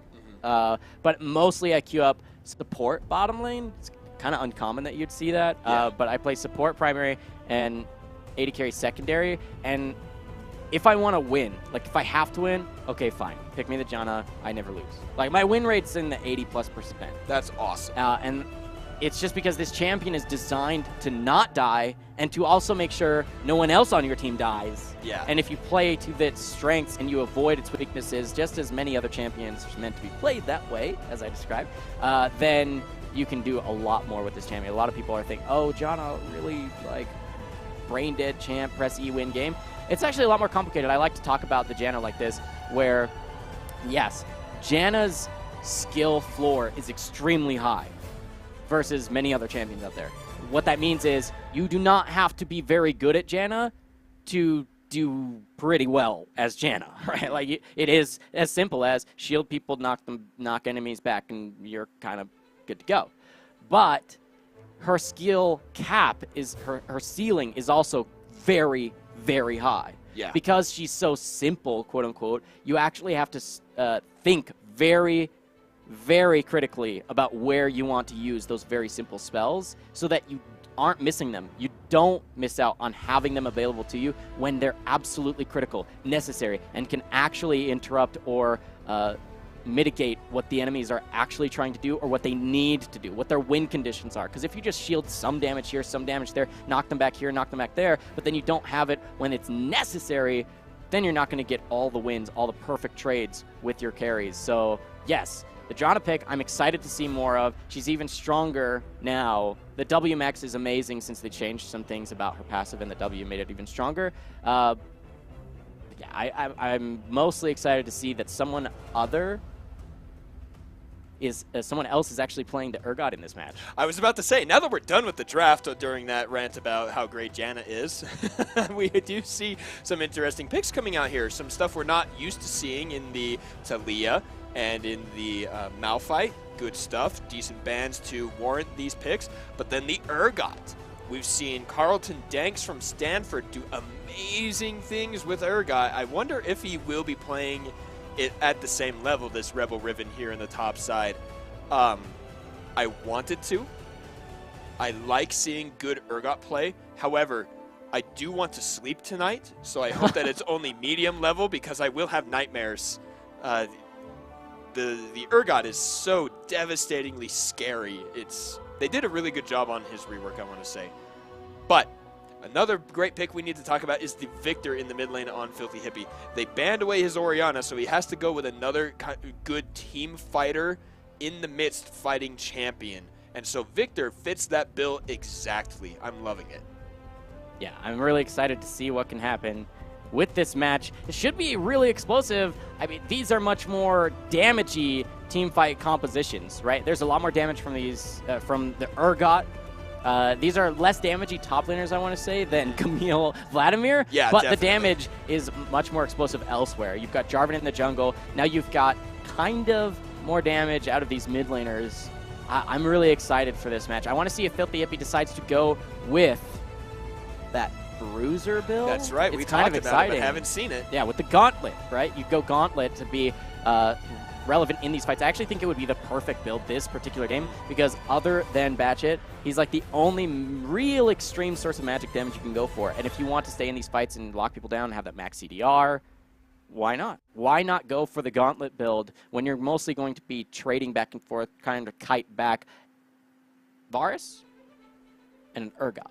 Physical damage at Wazoo. Varus will be kind of split damage, but still, on hit, I think it's a good idea to go that Bruiser build. I certainly agree. It will also give you that armor works against minion auto attacks and turret shots. That's what else armor does for you. So even that single item, you get the bonus damage because it does build out of the Sheen, but then you get the armor, you get the slow. It'll allow you to kite better like you described, but also stay on your targets a little bit better. Make them slow going around that gravity well so you can get the stun and the additional damage. I'm excited to see that, but unfortunately we haven't seen it yet. I want Filthy Hippie to be the guy to bring it out and make it work. Yeah, if you're a fan of Washington State, you'd love for them to bring this to Game 3. If you're a fan of sleep like Jihadre, you'd love for UCLA to take the win. Rebel Riven has got Urgot in the top lane. I expect great things out of him. We know he loves to play those aggressive champions. Should be able to do well into Drubin. Drubin, though, he is the star for your WSU. And so it's going to be interesting to see a star perform on a champion like Malphite, who I think has a pretty high skill floor as well, where Press R, win game. a lot of people think that, but having played him, it's not just pressing the R, No. it's knowing where, it's knowing when. On champions. On champions, and not just champions. If you miss their carry You're in at the trouble. wrong time, then you've done nothing in the fight. Yeah. You've knocked up a couple tanks who have resistances, Yeah. who have hit points, and you've accomplished 0 things. And so I think that he's got a more medium skill ceiling, as opposed to, like we were talking about, the Jan, who has a high one and a high floor. I think it looks a little bit more like this, where I think he is relatively easy to play, but knowing where to play it is going to be the key. Yeah, it's the thing with a champion like Malphite is if you don't do the one thing he does and do it very, very well, you're in very, very big trouble. Yeah. If you do it well, everything else is quite clear, right? Oh, I landed 5-man knockup. Should I press E? Yes, definitely. You probably should, right? Should I press W? Yeah, probably should. Should I press Q? Yeah, you probably should too, right? And then you just wait for those cooldowns. And do I press E?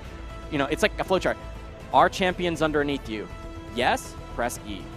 On cooldown, wait and then press E if they're still under you. And then you go back to the beginning of the flowchart. Are champions nearby you? Yes, press Q. Can you auto attack them? Yes, press W. Are you not near champions? Get there with champions. Press R. You know, it's pretty straightforward. So I'm excited to see this play. You mentioned it, Drubin as the star carry. He's supposed to be this rock, the foundation for Washington State, and he's going to have to do it here on that block of marble, essentially. I mean, is that the skin that he decided to go with? No, it's Glacial Malphite, so he's going to be a block of ice. Excellent. Looking to put that frostbite burn onto WSU. Man, this could be real explosive. Well, not with the amount of ice, because we do see the Talia, and we have the Sejuani, and the Glacial Malphite.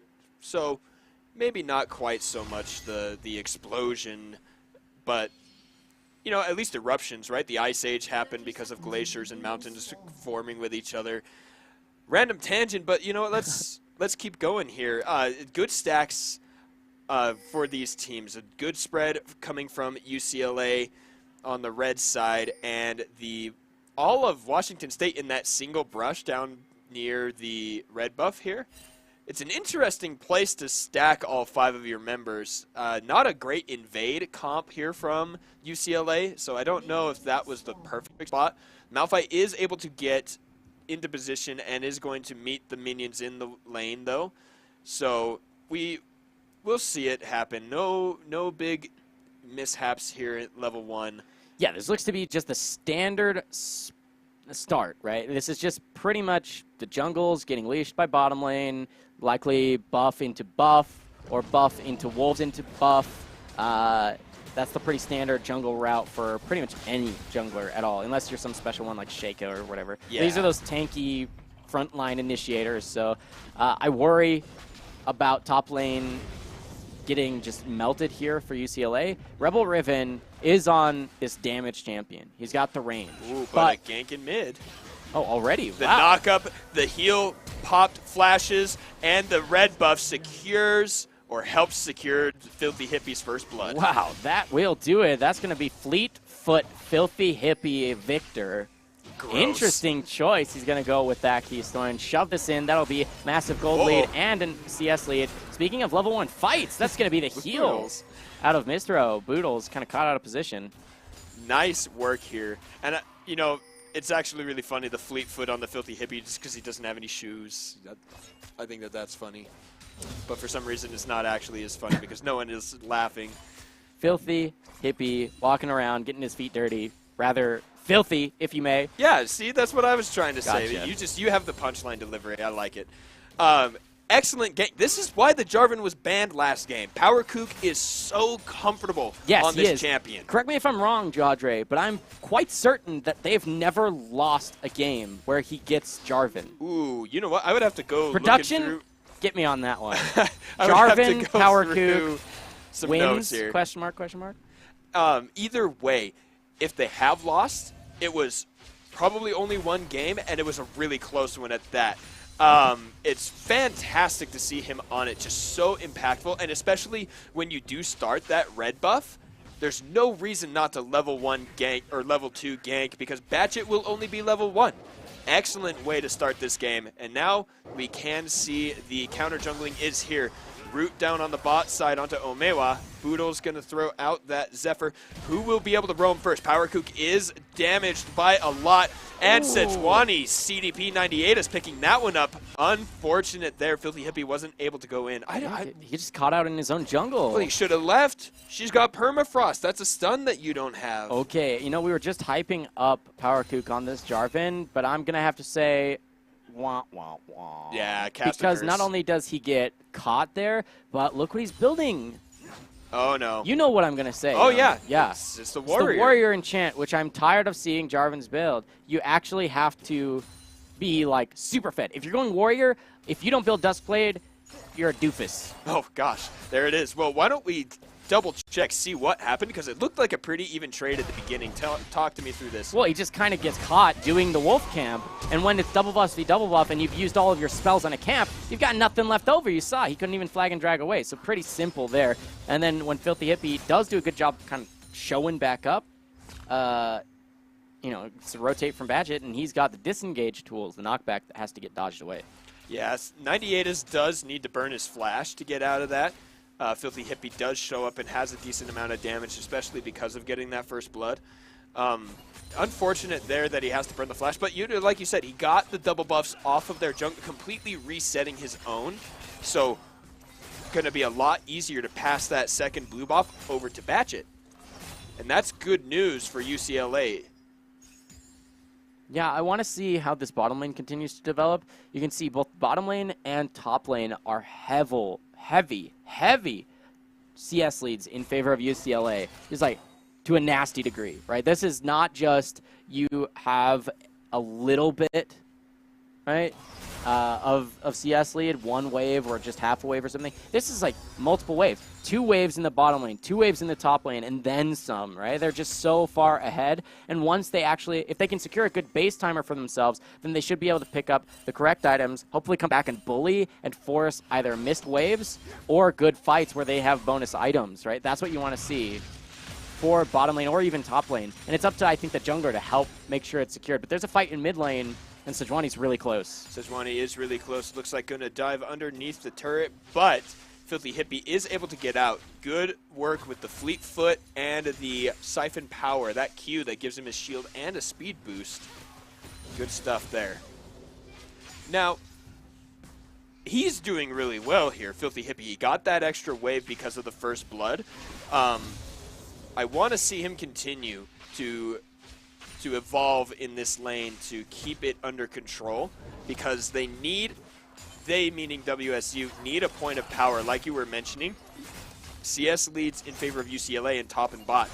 And then, especially with that in the jungle, not good news for WSU. So UCLA getting good pushes. We need to see some sort of staple from Washington State. It's got to be that mid lane now. They do see Jarvan. PowerKook is in a bad position. 4 members are going to go in, but a nice juke there. Flash forward into the grand entrance, forcing 2 flashes. Nice work from the sub in Kizuku. Holy, that was really clean recon play, using his dashes to get even closer, flash into the grand entrance, forcing a couple flashes. PowerKook, don't. You're a nerd. Like, come on, dude. He has the bot lane there. He should have Smite available in 10-ish seconds. Okay. Can they keep it aggroed? Okay. They can. All right, so they do manage to take it because the bot lane roams up, but I agree with you. No reason to try and fight that solo. He does manage to secure that red buff, keeping himself mildly relevant, but now we need to start seeing the plays coming back out of these guys because that's what this comp needs at the moment. They've got to get these plays going. And, you know, I was really hoping that the longswords were going to turn into a Tiamat just for faster clear, but we might have to talk about it later. Summoner heal burned by Badget because Filthy Hippie throws down that Chaos Storm.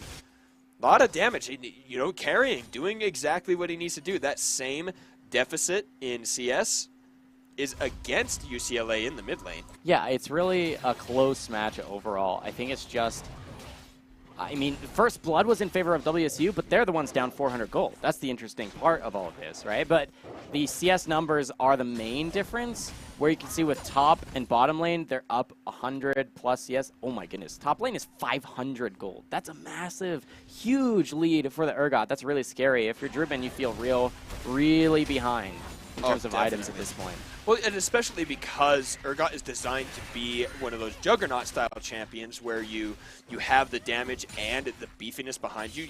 You can stack the hit points, have naturally high resistances, whereas Malphite is a tank. You don't have that kind of damage. It's all going to scale off of your armor.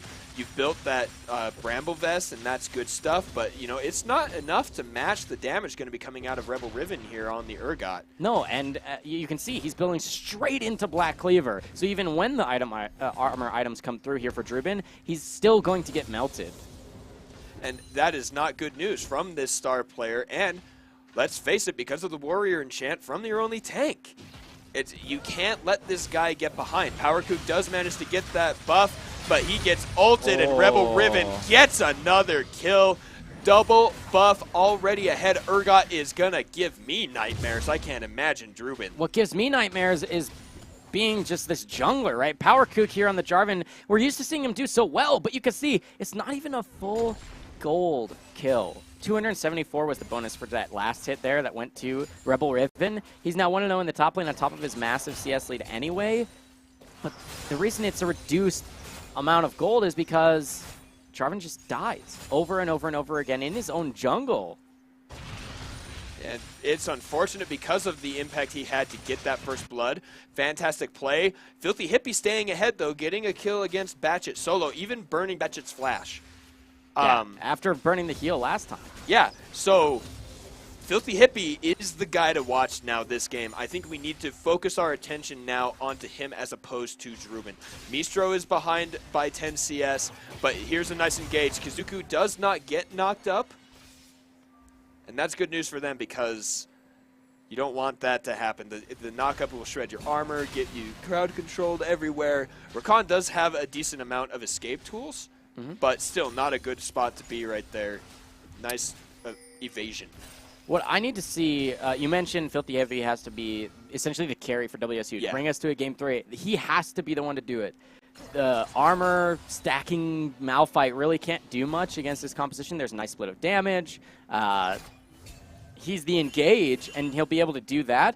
But if he messes up at all, you're in big, big trouble if you're this Malphite. Whereas Filthy Hippie, he's going to be building, you can see, stacking that tier, probably going to build that into the Gauntlet. I mean, Gauntlet will give him bonus AP because it's a mana item, so nice synergies there. And he has to be the one to carry these fights. He's the most fed on his team. He's the only one up in CS, and he's up to the same margin, right? Even more so than the bottom lane difference. He's close to matching the top lane difference in CS, so he's the one to watch, as you said, Jodri, for WSU. Whereas UCLA, their eggs are really in the Sejuani top lane basket. They have to keep returning to the top end of the map. Focus down Drubin so that he's not tanky at all, so that he really is just a knockup bot, and that's it. And then if the knockups don't do enough, that he'll just get melted out. I think that's the best way to go from here on out. Definitely. And we can even look at that through the history of the game. PowerKook got first blood where? In mid lane, giving it to Filthy Hippie. So, no reason not to help focus this lane. We are going to see the first Drake going here to UCLA, and it is another Cloud Drake. I think that they just must be a magnet of some sort for these Drakes, because this is going to be the fourth one this series for UCLA. They're going to keep moving fast, and that, oh, it's so fun now that it is not just the out of combat movement speed. I like that change. I think that's it's gonna spark a lot more play around the Drakes, especially when they are those Cloud Drakes. Yeah, the zoom Drakes. But now we see the fight here. Flash burn from Rebel Riven. It looks like Drubin. Yeah, it's bugged. Oh, he did. Yeah, he did. Okay, he had to. And then the roam up here from Filthy Hippie. Nice trade. There it is again. Oh, pull back, flash forward for the Dragon Strike, and PowerKook gets a kill. This is what we needed to see from Washington State to come back from that really unfortunate, weird spot at the beginning of the mid game. Yeah, things to be going pretty well for WSU. They now got successful ganks in both bottom and top lane, right? That was really good for them. I expect them to translate this lead into first turret as soon as championly possible, because they're not all humans. Because they're not humans. They're not all Very humans. clever. They did lose the first elemental dragon to UCLA, so UCLA should be pretty set to rotate faster. Hopefully that means they don't lose out on objectives if they're not rotating first. Then they can answer rotations really quick. But man, I'm this is actually a lot closer than it looks. Despite really volatile lanes and the CS differences being insane in different directions for, honestly, just different lanes, right? It's like pick a lane, it's back and forth. Yeah. And then for WSU, they look 4-2, but if you check the gold, it's dead even. It's just on different members. It's the different lanes. And so as a jungler, as a shot caller, I'm not sure who the shot callers are exactly for these teams, but generally you're going to have the jungler making a lot of those decisions in the early game. Where can he be? Where does he want to be? Or she for the Sejuani. It's a difficult decision to make, but you have to make those as a team, and they have to play around your strengths. If you try and get your weaknesses back when things are this volatile, you're going to often throw what the close game is and maybe open things wide up for the enemy team. So now we saw decent trades here coming from Drew, but now that he's got the Ninja Tabby in addition to that Bramble Vest and the Bammy Cinder, so he's going to be able to actually fight the Urgot now. Rebel Riven not able to push him completely out of lane as we saw before. And what a weird interaction there. Rakan able to stick a ward in that brush over that massive wall. Not cool, man. Spotting out Power Kook, getting him out of ganking position. Nice work. Good way to stay safe here. 98us wants this Rift Herald. Going to call Rebel Riven in to help. Man, I didn't know you could even do that. Did you know you could do that?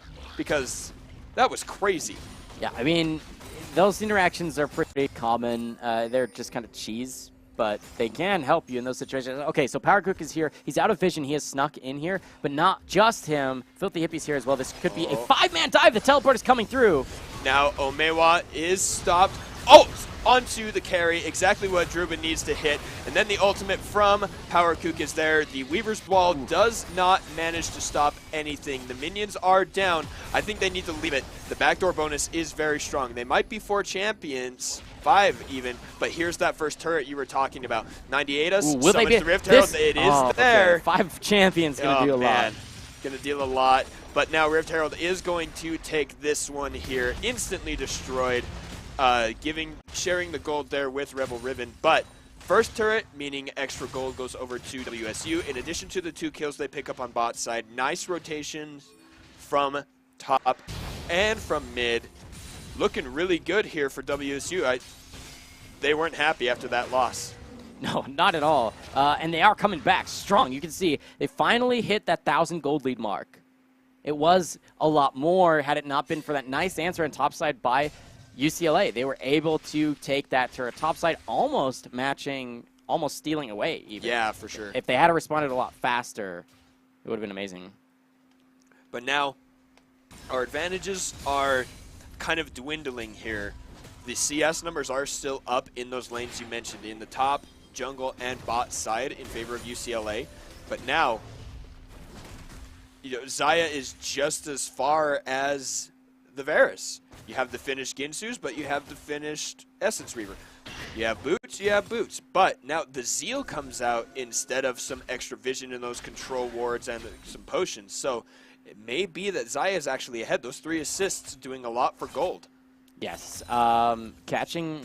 actually, about that CS numbers are relatively equal, but you can see even when down 20 CS, 3+ waves, you're within 1,000 gold. Now, 1,000 is actually quite a bit. Varus should be a little bit stronger in these fights. It's actually, I want to rescind that statement. It's really close. Yeah. Right? You've got the crit that's coming through, and it can shred through multiple members. But if you got the 6-stack Rage Blade, you're melting people a lot faster than Xayah would be, but not hitting everyone at the same time. Yeah, and so it's interesting where these points of power are.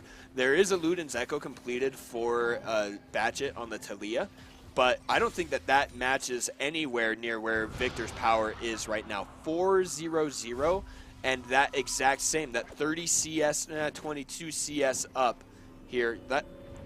That's not quite max level hex core, is it? The red one? I believe that is max.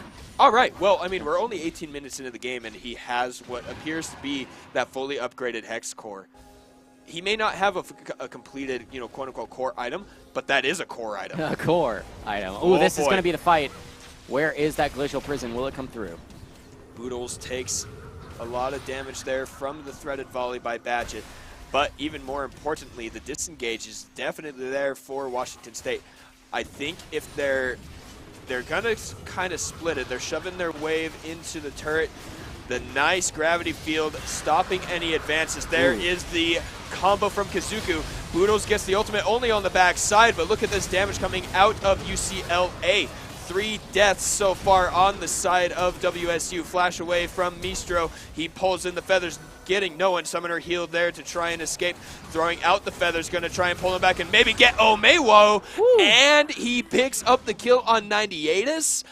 Wow! I want to watch that fight again, 2 John. for 4. Yeah. I want to see it too. Let's go ahead and pull up a replay here. They're fighting the Drake, getting it set up. Nice zoning here. Walk me through the rest. Yeah, WSU gets the Dragon totally fine, and then they think that this fight starts well, but the Chains of Corruption comboed so well with the quickness. You can see rooted everywhere, and they are just taking him down. Mistro's kind of stuck here in the corridor, and yes, this is very good for Zaya, the line damage. Oh, but too early on the Feather Storm.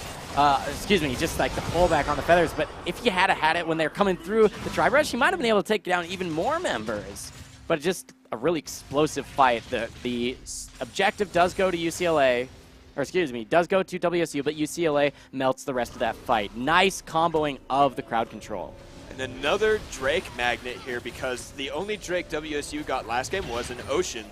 This is freaking me out, man. Like, it's the exact same Drakes at the exact same times. If that's another Cloud Drake down in the pit, I think I'm going to lose my mind. But the Wit's End now, second item coming out for Omewa, and that is good news. Going to get extra magic resistance, shredding and adding it onto himself. Going to reduce the damage from that Victor and from the Malphite. So good pickup here. What else can we see coming out? We see the magic resist cloaks in top and jungle inventories. Where are the real advantages here? It looks like another turret going to WSU. Uh-oh. And the flash forward for the Cataclysm, burning the flash on 98us. That's pretty important. A huge engage tool. Pretty much no other engage tool that's as reliable without flash for either the jungle or the Rakan, right? It has to be one of these members, and they pretty much have to have flash. Otherwise, they won't be able to get precisely the fights they want. Otherwise, it could be turned back around on them, and that's the worst feeling as any sort of initiator, is to try and start something, get interrupted, and turned on. And so at that point, it's pretty much getting the flash there is totally worth it because you have other engagement tools, even without flash on Jarvan, totally okay. You've got the Malphite. He's got flash. Even if he didn't, that's enough range to engage from that you can probably catch someone if you call it. Yeah, definitely. And now, another thing to notice here is the sheen in Drubin's inventory. He is definitely going for that Iceborne Gauntlet. The more armor you have, the bigger the slow field is. I have a buddy who had like 600 armor during one game, and I kid you not, that circle, when he auto-attacked, was about the size of the lane. And it was just silly. Yeah, I would like to see a little bit faster reaction here from Boodles. He did an okay job last fight trying to keep Mistro alive after Kazuku came in with his combo to initiate the fight. But you can actually completely nullify the Rakan engage. You can interrupt The grand entrance. Even though the visuals kind of, I wish they'd fix this. The visual will still remain there, the circle, and so you think, am I going to get knocked up? Even though you knocked him away? Or if you like knock him up and he's still in the circle, say you use Howling Gale instead of Monsoon, then he'll be knocked up right next to you, right? If you're really quick, you can knock him up while he's doing the animation. He'll be right next to you, but the animation is still kind of there, the circle, but it won't knock you up. That was a little exciting. transition to change between spectators. This is still live. But yeah, so I want to see a little bit faster reaction timing by the Janna to keep him in a bad position. And then if he's trying to combo with quickness, you use the Monsoon. You knock him back. Now he's really far away, and if he doesn't have flash, how did he get back onto you, right? You just can't. Exactly. That's good stuff. Good stuff to know. Now we're seeing second items coming out here. The Archangel Staff completed for Victor. We can see the Adaptive Helm on Sejuani. Knight's Vow on Jarvan. That's exciting. But Hurricane on the Xayah, I think, is really the most exciting item here, other than the Ardent Sensor coming on the Janna from Noodles. I think it's okay when you're playing against 3 melees. I would count Rakan as melee. You can almost count Xayah, or excuse me, not you can Xayah. You all right here? You can almost count Batchet here on the Talia as melee, because if she gets locked down. Ooh, just amazing damage popping Omewa. I don't even know what all hit him. That was crazy. I'm going to guess a Victor laser and a Malphite ultimate into the Cataclysm just wrecks that Varus. Oh my goodness. Decent play here. They are onto the Baron. WSU starting that up. No 80 carry knockup. Does not land onto 98us, but now Rebel Riven is in the backside. He's going to be dealing damage, and it looks like Boodles is going to get no chance to use the ultimate. Dies immediately after casting it. Batchet is low. Kizuku is low.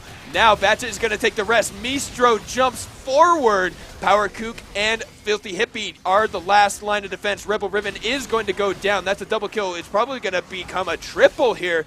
Kizuku going really low. Laser gets the triple kill. CDB 98 he's going to dodge out the field, but Omewa is back. Now flashing forward. Over again. Omewa might go down. Power Kook goes down first. Omewa is dealing a lot of damage, and the Permafrost secures the kill for UCLA and the ace for the Bruins. Wow, what a back and forth fight, Juhatre. That's going to be the turn. That was such a long fight. Shinderu resurrected, comes back in, and ends the fight. So it's like a 5 for 3. I want to say. Well, let's review it, and we'll go back. All right, so they do start out the Baron. Let's check out this replay. They start out the Baron, but then instantly peel off. You can see Power Kook tries to get the knockup but misses, but that's the flank from Rebel Riven. He locks them down. Nice grand entrance into 4-man charm. So strong. Monsoon had barely started its channel but got interrupted. So the Janna just dies instantly. Such a squishy champion. Can't even flash out of it. And then this is the fast forward into the chase. Power Kook and Filthy Hippie trying to make this work. And you can see Filthy Hippie just melting health bars. And he has got so much damage. The chase, now the laser will come back up. That's a triple kill. And we're thinking Quadra, but this is out of vision. They get stopped. And then it'll be CDP 98us who will get, as you said, the Permafrost, the perfect Permafrost. That was the summoner heal that made the difference.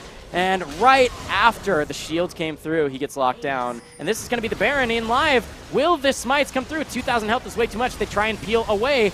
Look at Mistro on the back end here. He's got a couple locked down. The Cataclysm gives him extra peel. Budo's healing up everyone. Drubin trying to buy time for his team. Maybe he even gets a kill. No, he's going to get taken down. Juhadre, will they get the chase? They might. Kizuku does go down there to the Jarvan. The EQ combo is in, but 98us is going to make it out. Janna flashes forward, trying to get the slow onto Omewu. Another triple kill. This one onto Power Kook this time, and now they've definitely got enough damage here to take this turret. The wave clear is there. The attack speed buff is there with Jarvan throws down to Demacian standard. Nice turnaround. It's the second Baron play leading to a second triple kill for WSU. Yeah, you know what wasn't there? It's the Baron, which means they're going to turn back onto it, clear out the vision. This is a tanky enough Jarvan. They've got the DPS there for certain. Smite's available for Sejuani, but will she go for the steal? We've seen Baron steals plenty of times. There's a teleport on the back end. A nice gravity well, and now Jarvan is the only jungler near. They do get it, not even using the smite. Drubin pops that blast cone to make sure no follow-up. 98us just wants that scuttle crab. No, he's still wanting to chase into the Janna Howling Gale. Nice work there, WSU picking up the Baron after a great fight. Yeah, things are looking good for WSU fans. You can see they've now got a 2,500 gold lead in their favor, finally with a turret lead for themselves as well off of that mid lane push into the Baron. That means they're going to have this buff for the next few minutes here, excuse me. And they should have full control of the map. Will they get a second Ocean Drake, or is the positional advantage here for UCLA for them to take it first? It looks like it might be. Scryer's Bloom does show a lot of the vision, or I guess the only little bit of vision there. It is going to be positionally looking like WSU might make it. Batchet does start that Drake, but you know, WSU on their way here. Disengaged from UCLA, even a back for Kazuku. So I think this is going to be a second Ocean for the Cougars from Washington State? Yep, the Yeah, the Cougars. There we go. They got to do it quick, though, because Sejuani is there. They are in vision. I actually don't even know if this is the best choice. I think if you control the vision around it, then you don't need to worry about taking it. Yes, they take it kind of fast, but I'd rather see them now like directly on the tier 2 when they have this positional advantage. They're getting the rotation better. UCLA is a little bit out of step. Why aren't they at the turret already? They've had full knowledge of this coming. No, they're not going to be in position. This is just the tier 2 falling instantly. Wow. Very quickly. Bonus attack damage from Janna, bonus attack speed from Jarvan, plus Baroned up Cannon Minion. Looks pretty good, but now, here's the problem. We've seen this setup before. 5-man stack with the Baron buff on a turret next to the inhibitor. UCLA on defense. This could look to be a repeat of last game's throw. Okay, let's check the minions just to make sure. You can see there's a huge wave stacking in mid lane also for WSU. That should create some pressure. You can imagine if they rotate to it, that'll be a huge boon to them. The Baron buffs will come through. Ooh. No banner of command. It was nerfed essentially on this patch, but you can see that huge wave is stacking up. Not quite as massive as the ones we saw last game, but definitely enough. You can see melting minions after minions after minions. The Baron buff has a little bit longer, about a minute left on it. This is going to be the second to last wave that they'll have to push with. They get a brand new cannon, and that is going to be the turret. This is the difference from last time. Ultimate onto Rakan, but just a grand entrance out, maybe a grand exit even. But now they have their minions against the next inhibitor turret. I think you want to just reset, calm your... Do you think you take that turret? Yeah, I think you do. You traded your ultimate, but you have that massive wave. If anything, you just stick around long enough to say, we're not going to try and dive you by any means. We lost one of our engage tools, but why not Baron up? Just step over there for half a second. Baron up the wave. You still had a good 40 seconds of the wave. That's probably another one to show up if you give it an extra time. Oh well. It's okay, though. They do get the base broken open, right? That's the important part there. And then with the Baron buff going to be timing out in just a few seconds here, they're looking to get that last and final outer turret. I think that's going to be really good. And standing gold, right? It's what they call it. Low-hanging fruit, something easy to take that you've set up the map so that now you're not just ahead, you're 5,000 gold ahead. And that's a great play coming out of Washington State. Picking up the Baron, getting the entire bot side minus that outer turret, and then picking up the outer turret on the top just to make it an entire lane's worth of turrets, possibly even an extra secondary.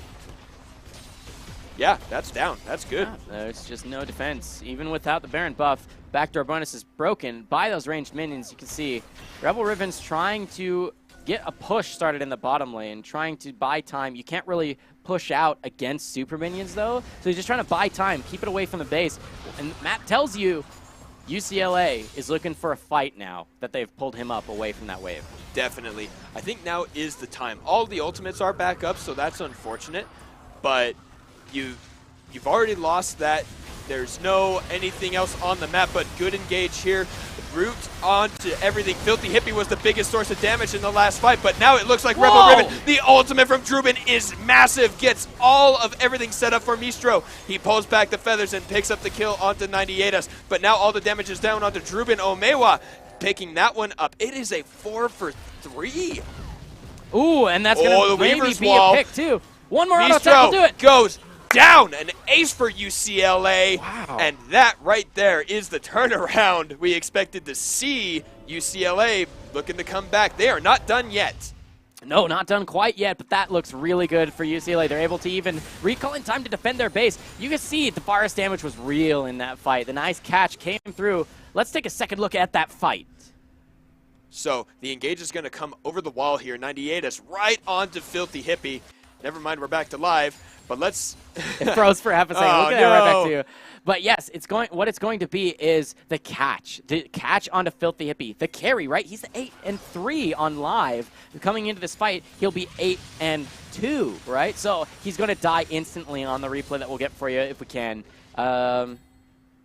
Let's see. No, I don't. Yeah, it's not going to come up. That one. Unfortunate. Just a little buggy. So here on live, let's pay attention. In just a minute and minute and a half, you'll see Elemental Drake. It will be the last Elemental, barely in time, if I'm not mistaken. Will it be? Yes, that should be an Elemental that will spawn in. And should be looked to pick up by WSU. The more elementals you can stack, the better you can do with Elder when it shows up afterwards. And Baron is on the table in just 40 seconds. You can see them vying for vision back and forth. Rakan just put down some wards and sneaky vision right here. That ward on your screen will not be seen by the pink ward that's in the pit. Meaning, yes, this one will get cleared out. They won't have vision of the Baron itself, but they'll know full well if it gets started up. Definitely. And that, I think that's the second time we've seen that ward just this week when we've been casting, and you've brought it up both times. A lot of people think that you need to get inside the pit, but around the pit is just as important, because if you can see them go into it, then you know they're in it, and you don't need to have a ward inside. Great placement there. I don't think a lot of people know to check for that ward there. Even you have that nice true vision from the what are the red wards called again? Control ward. Control, that's the one, the control ward. So, oh yeah, we're good. We don't need to sweep in here, but you do. Oh, my dear friends, you do. You need to sweep all of the places. But are they aware of the setup? It looks like they might be stalling, ready to get these guys pulled in here. A lot of hit points you can see there on 98us. The baits. Yeah, the bait's around vision. They caught it! There it is.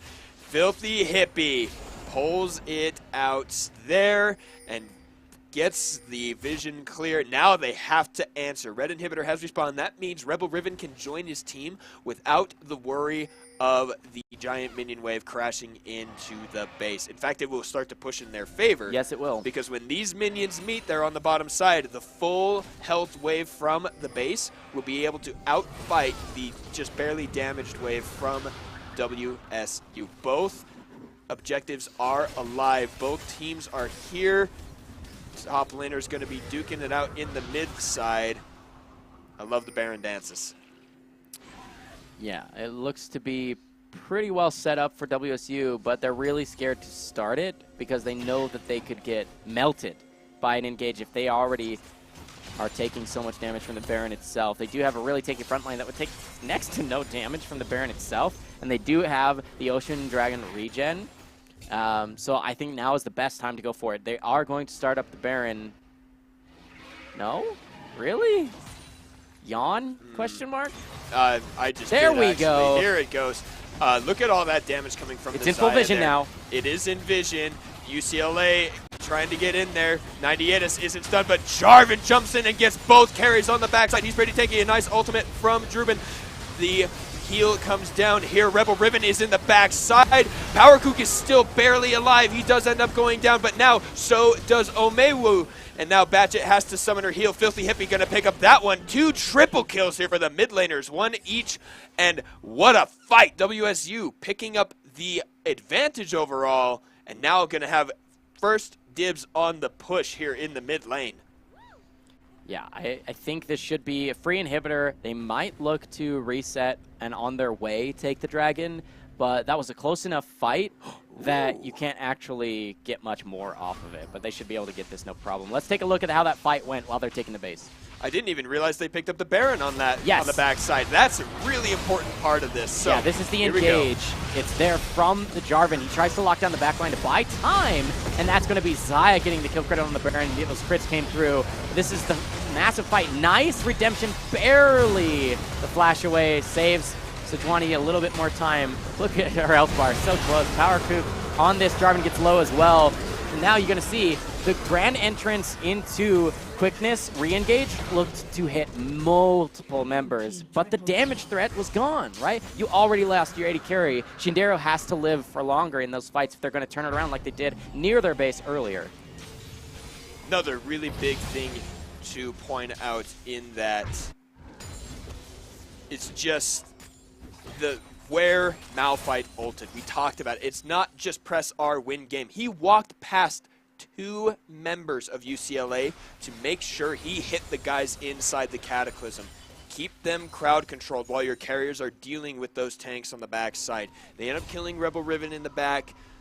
Power Kook lives because he leaves the redemption, but goes right into that monsoon from Boodles, keeping him healthy, healing him up, takes an extra couple hits, and then all the rest of the damage comes out. Filthy Hippie cleaning it up with the help of Mistro.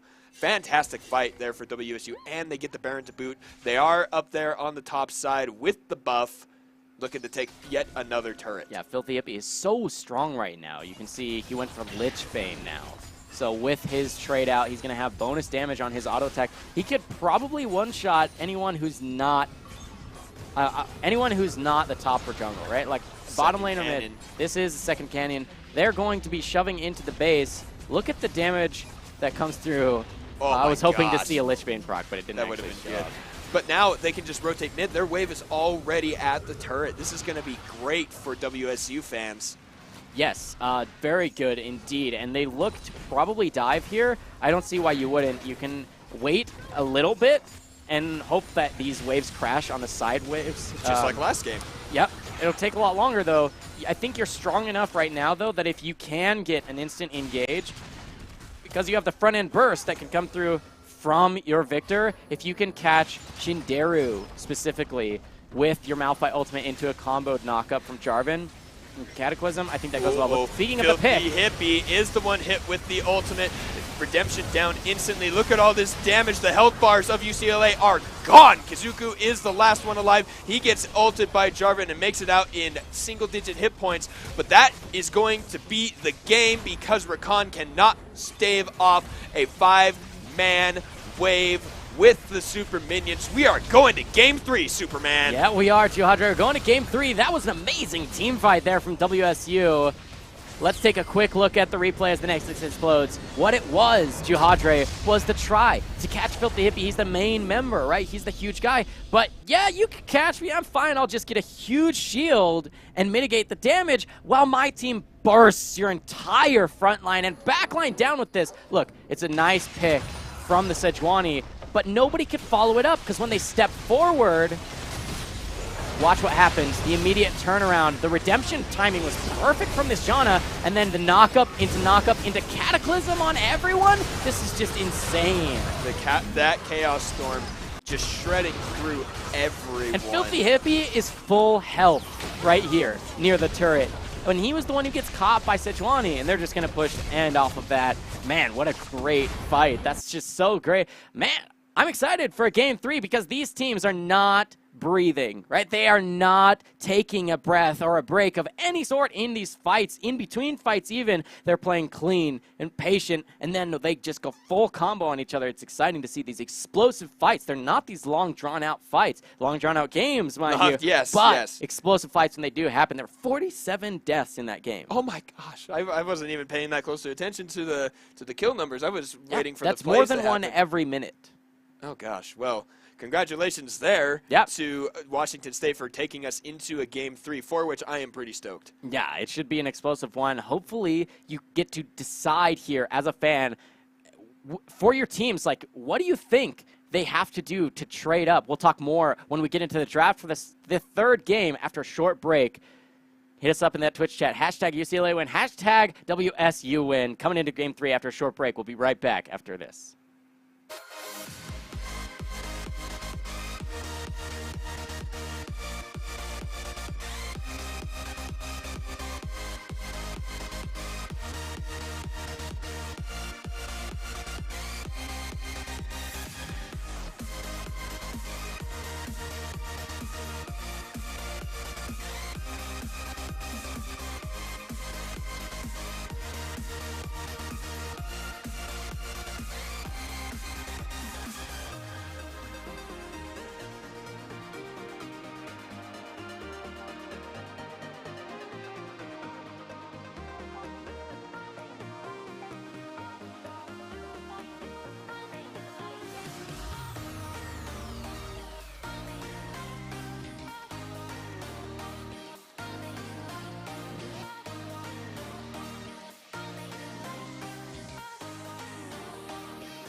Welcome back, fellow esports enthusiasts. My name is Jake Superman Casting Mori. Alongside me this evening is Ben Jihadre Sorensen. We're casting some League of Legends for you this evening. This is UCLA versus Washington State University. They're doing a best of 3 on Summoner's Rift.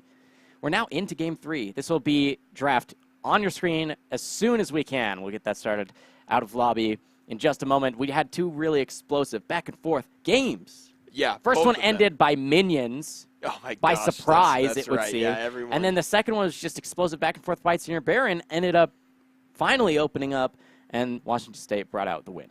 And so a lot of that has to do with the adaptations they made in the draft. You know, getting rid of the Galio, getting rid of the what was the other change that they made? Vladimir? Banning out the Vladimir instead of the J4. But then we saw PowerCook really taking off on that pick. He had a little hiccup at the beginning, but later I think you now need to ban the Victor instead of the Orianna, because that was a lot more effective. Yeah, it was.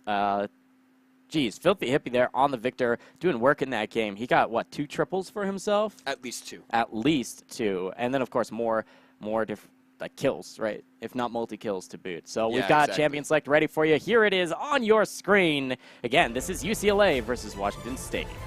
I am extremely excited to see 1700% pick and ban. I'm like loving it. It's so good. But anyway, I wish that was the case. Jarvan, so strong. Whoever picks it, right? PowerCook, we've talked about him a lot. Last game, he got first blood for his team, but then he kind of faltered. He got caught twice in his jungle, got really far behind, but he showed up for his team in those team fights, and that's, I think, what matters most. Definitely. And even though he did start with the Warrior Enchant, every item after that was tank. He got hit points, he got hit point regeneration, he got armor. So I like the amount of damage he was going to be able to do with that Warrior Enchant. I just think that was where the fault came at the beginning of the game, where he wasn't tanky with that Cinder Hulk, but was able to bring it back. His Q, that Dragon Strike, just shreds percent armor when it lands, and then having the Warrior Enchant just makes him deal so much more damage. But this game, I want to see him start with, if it's picked, actually. We shouldn't even talk about it because we don't know if it's even going to be in this game. But looking at the bans here, a lot from the first couple rounds and a couple new bans. But the first pick, Sejuani, CDP 98us, really, really liking that champion. Yeah, I'm happy to see that they go with that pick once again. What the? That is so ballsy here, right? Misro picks the Kog'Maw. You already see that there's a Sejuani, so you know that you can melt it. But now everybody knows Washington State's going to draft Protect the Kog'Maw, and now UCLA early on in the draft can say, okay, what do we need to kill him? And they'll draft to that effect. But I like that CDP 98us is okay picking the Sejuani again, because even though your engage didn't pay dividends at the last fight there, if you're still confident to pick it back out, I like that. It means you're shaking off last game, everything's gone through your mind, and you're ready just to play again. But now, here are the counter picks. Just like you said, what are we going to do to get him? Because they are going to, they need to. Actually, you know what? I think that they could get a Nunu in there, and that could be a lot of fun to see. Do you? I don't know I don't know if you do, but you could. Can. Yeah, you could, and it would be really strong. But I think you go, PowerCook is your jungler, right? Why would you not pick the Jarvan if it's available? Yeah, well, you do have a point there. He is very strong on it. It's good peel. It's a good lockdown as well. But the Camille going to do really good to get onto this Kog'Maw like we talked about. And there it is. The Jarvan is locked in. So, and that concludes the first pick phase. You can see You're Already Dead has picked Vayne, and that's going to be good for him. But I think Vayne's a little scary into the Jarvan, and you definitely will lose trades with Kog'Maw. Right, you just can't out-damage Kog'Maw, even though you got true damage in your kit. Unless you land a condemn on Kog'Maw, you're not going to win any of those trades, especially with the Janna in place. So I think the bottom lane from Washington State is obviously going to be the strongest possible scaling. Now you probably ban out, yes, there's the Victor ban. Filthy Hippie not going to have that same pick again. But instead of having the Xayah, it wasn't even banned out, you say, that was okay, but how about we take it one step further and we go for that Kog'Maw. Banning away the Lulu, I like that choice. Yes. Now you remove the ability to have, like, close to a strong bottom lane for UCLA. Just going to be the Vayne, who's going to struggle in lane, I think. Yeah, just like we saw earlier, right? Mistro played it tonight, and it did. It had a little bit of an issue getting started. So good picks, good bans, but now we need to see the solo laners coming out for Washington State. I want to say you pick your top laner here. Yep, there it is. There is the Malphite going to come up here. Interesting. Druben doing a really good job last time. I think as long as he survives the lane, he's going to be effective in the team fights. It worked out well for them. I find it interesting that Druben, we've looked to him to be that carry. Kennen was banned, but Vladimir's still available. He won the matchup with Vladimir into Camille. She was winning it early, but he turned it back around and was a monster later on. I mean, they didn't end up winning that game, but that was a really close game, and he was totally relevant. So it's interesting to see him go away from those carry picks and instead go with the Malphite choice. And now, so the Tom Kench is picked up here to help the Vayne. If you can't have the safety of the Janet or the Lulu, instead you get that fish, and he just eats you up and takes you out of the fight, and that's really, really good there. And then I like the Corki pick. It's a good blind pick. It's strong into decent matchups. It doesn't have a whole lot of mismatches, but the answer is the Ahri, which is really interesting here. With coming out for Filthy Hippie, going to be able to match the Valkyrie and the range coming here, able to dodge some of the ganks coming from Sejuani. I like the pick in general. Okay, the worry here, though, for UCLA is Druben ends up picking the Malphite. That reduces attack speed, takes less damage when he builds that armor from those auto attacks. And yes, the magic damage will come through from Corki, but he's mostly auto attack based as well. He has a lot more damage in spells, yes, but if he lands on top of you, these are marksmen, right? They're squishy. They can get bursted out. I think that's what Washington State are looking for, and they did it last game, right? Just the Wombo combo composition has been drafted once again to a degree. Instead of the Victor, it's still going to be similar line damage that come through. More reposition tools, of course, from the ultimate that can come through. Spirit Rush on Ahri. And Ignite is going to be the spell, too, so even more aggressive onto the Corki. I've played that matchup before as Corki. It's not easy. You farm pretty easily from range. You're fine, but you're going to get shoved under turret early, and it's extremely difficult to match the roams early, let alone post level 6. And then, of course, unless you're a Yordle with a massive package, then you can't actually match Spirit Rush's, like, the roam, right? You're very susceptible to getting caught out. Another thing about that mid lane matchup, you said it's going to be similar line damage, but I think the biggest key difference here is the charm versus the gravity field, where the gravity field does get multiple targets, but it takes a minute to set up and is more easily dodgeable. And so with the charm coming, I'm going to expect a couple more individual picks here to start the team fights, giving Washington State rather the numbers advantage that they need to pick these fights up. But I am more interested again in the Camille versus Malphite right now, just because we've seen Rebel Riven play the Camille, do really well on it, and then even later on in the game with the amount of great engage she has with the hook shot and the Hextech Ultimatum, getting pretty tanky with the Sterak's Gauge and the Guardian Angel. I wonder if that's going to be enough, especially with the Hextech Ultimatum on the likes of Kog'Maw, who can't turn invisible and hide from you inside of that ultimate.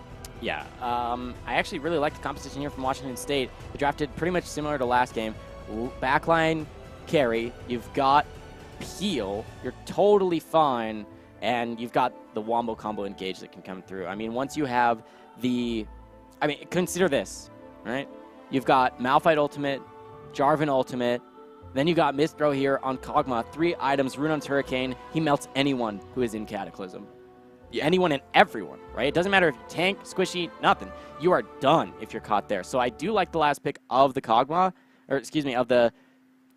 you can't bench the Kench, right? Like, of the Frog, right? He essentially, I've said this a billion times and I like to point this out, he's essentially a free set of summoner spells for your AD carry or for your mid laner, right? He just can grab someone up, snatch him, and then flash away, right? And that's what he can do for you. And cleanse, too, if you take that unsealed Spellbook. He is sitting on the exhaust from Champion Select, so I don't know what his keystone will be until we load in the game, but he should be able to keep Omewamu Shinderu very, very safe. So should be just fine. In terms of late game scaling, if the Wombo doesn't work perfectly, I think the Marksman will take it and roll with it here on the side of UCLA. Oh, definitely. The Vayne pick, we saw how close that Washington State was to coming back because of the Vayne. So I'm gonna put a timer on this match too. Okay. Monday night we had a 23-minute death timer. Just that once it hit 23 minutes, if the team that was ahead didn't win, it was a comeback, and it happened 4 out of 4 times. Yep, it did. The only game that went more than 26 minutes was game number 1 between Utah and Colorado. Maybe? I think that. Yeah, I think so. That one went 31, but it was still really quick. So, based on these, not 23, that's a tad too early. I'm going to say 26 minutes. Whichever team is ahead at 26 minutes will end up losing the game within another 8. 26. So 34-minute max. That's what I'm hoping here. Hoping? Well, that will be something selfish to track. This is UCLA versus Washington State University, Game 3 in their best of 3. 1 win under each of their belts. This is match point. And I realized that was kind of selfish of me. I don't mean that I want the game to be over sooner. I want to see the plays come out, and I would prefer to see the team ahead win quickly, because Riot has been making the changes here in these patches to try and stray away from these 45, 50-minute games. That was the biggest reason they buffed the Baron and the Drakes so much, is so that people would fight over them, get them, and then try and stop the game before it reaches that point at 40 minutes. And so I want to see these 26-minute pushes, these 32-minute games, so that we see what the game designers are trying to see. And like those explosive fights, that's what happens when you're trying to end the game, not when you're trying to stall. And so it's going to be much more fun to cast. I hope that sounds a little better to our audience. I am excited to be here and to cast, not selfish. No. These should be, if anything is to note, is that these games seem to get progressively more explosive, and the more explosive they get, it seems they'll last a lot shorter. Ooh, the cheese. There is the shields. Oh my goodness. Omewamu Shinderu takes a little bit of damage, but now this is the chase forward. Will this be a dead Boodles? You have to flash. Oh, the stun comes through. That's the heal. Summoner heal and flash are burned. Now Mistro needs a little bit more. Omewamu Shinderu does roll forward, get his own flash, and picks up the kill onto Boodle's first blood, reversing the cheese. Yeah, little did they know that if they were the ones that were cheesing, they were the ones that were already dead. Man, gosh. I mean, when you face check like that, you almost think that it's a kamikaze Kizu-Kazoo of some sort, but they get the level 2s too. That's the flash forward. So much pressure, an acquired taste, that passive from Tom Kench. Landing the stun onto Boodles is what got that first blood. Those 3 stacks on the passive, and then the last hit from the tongue lash.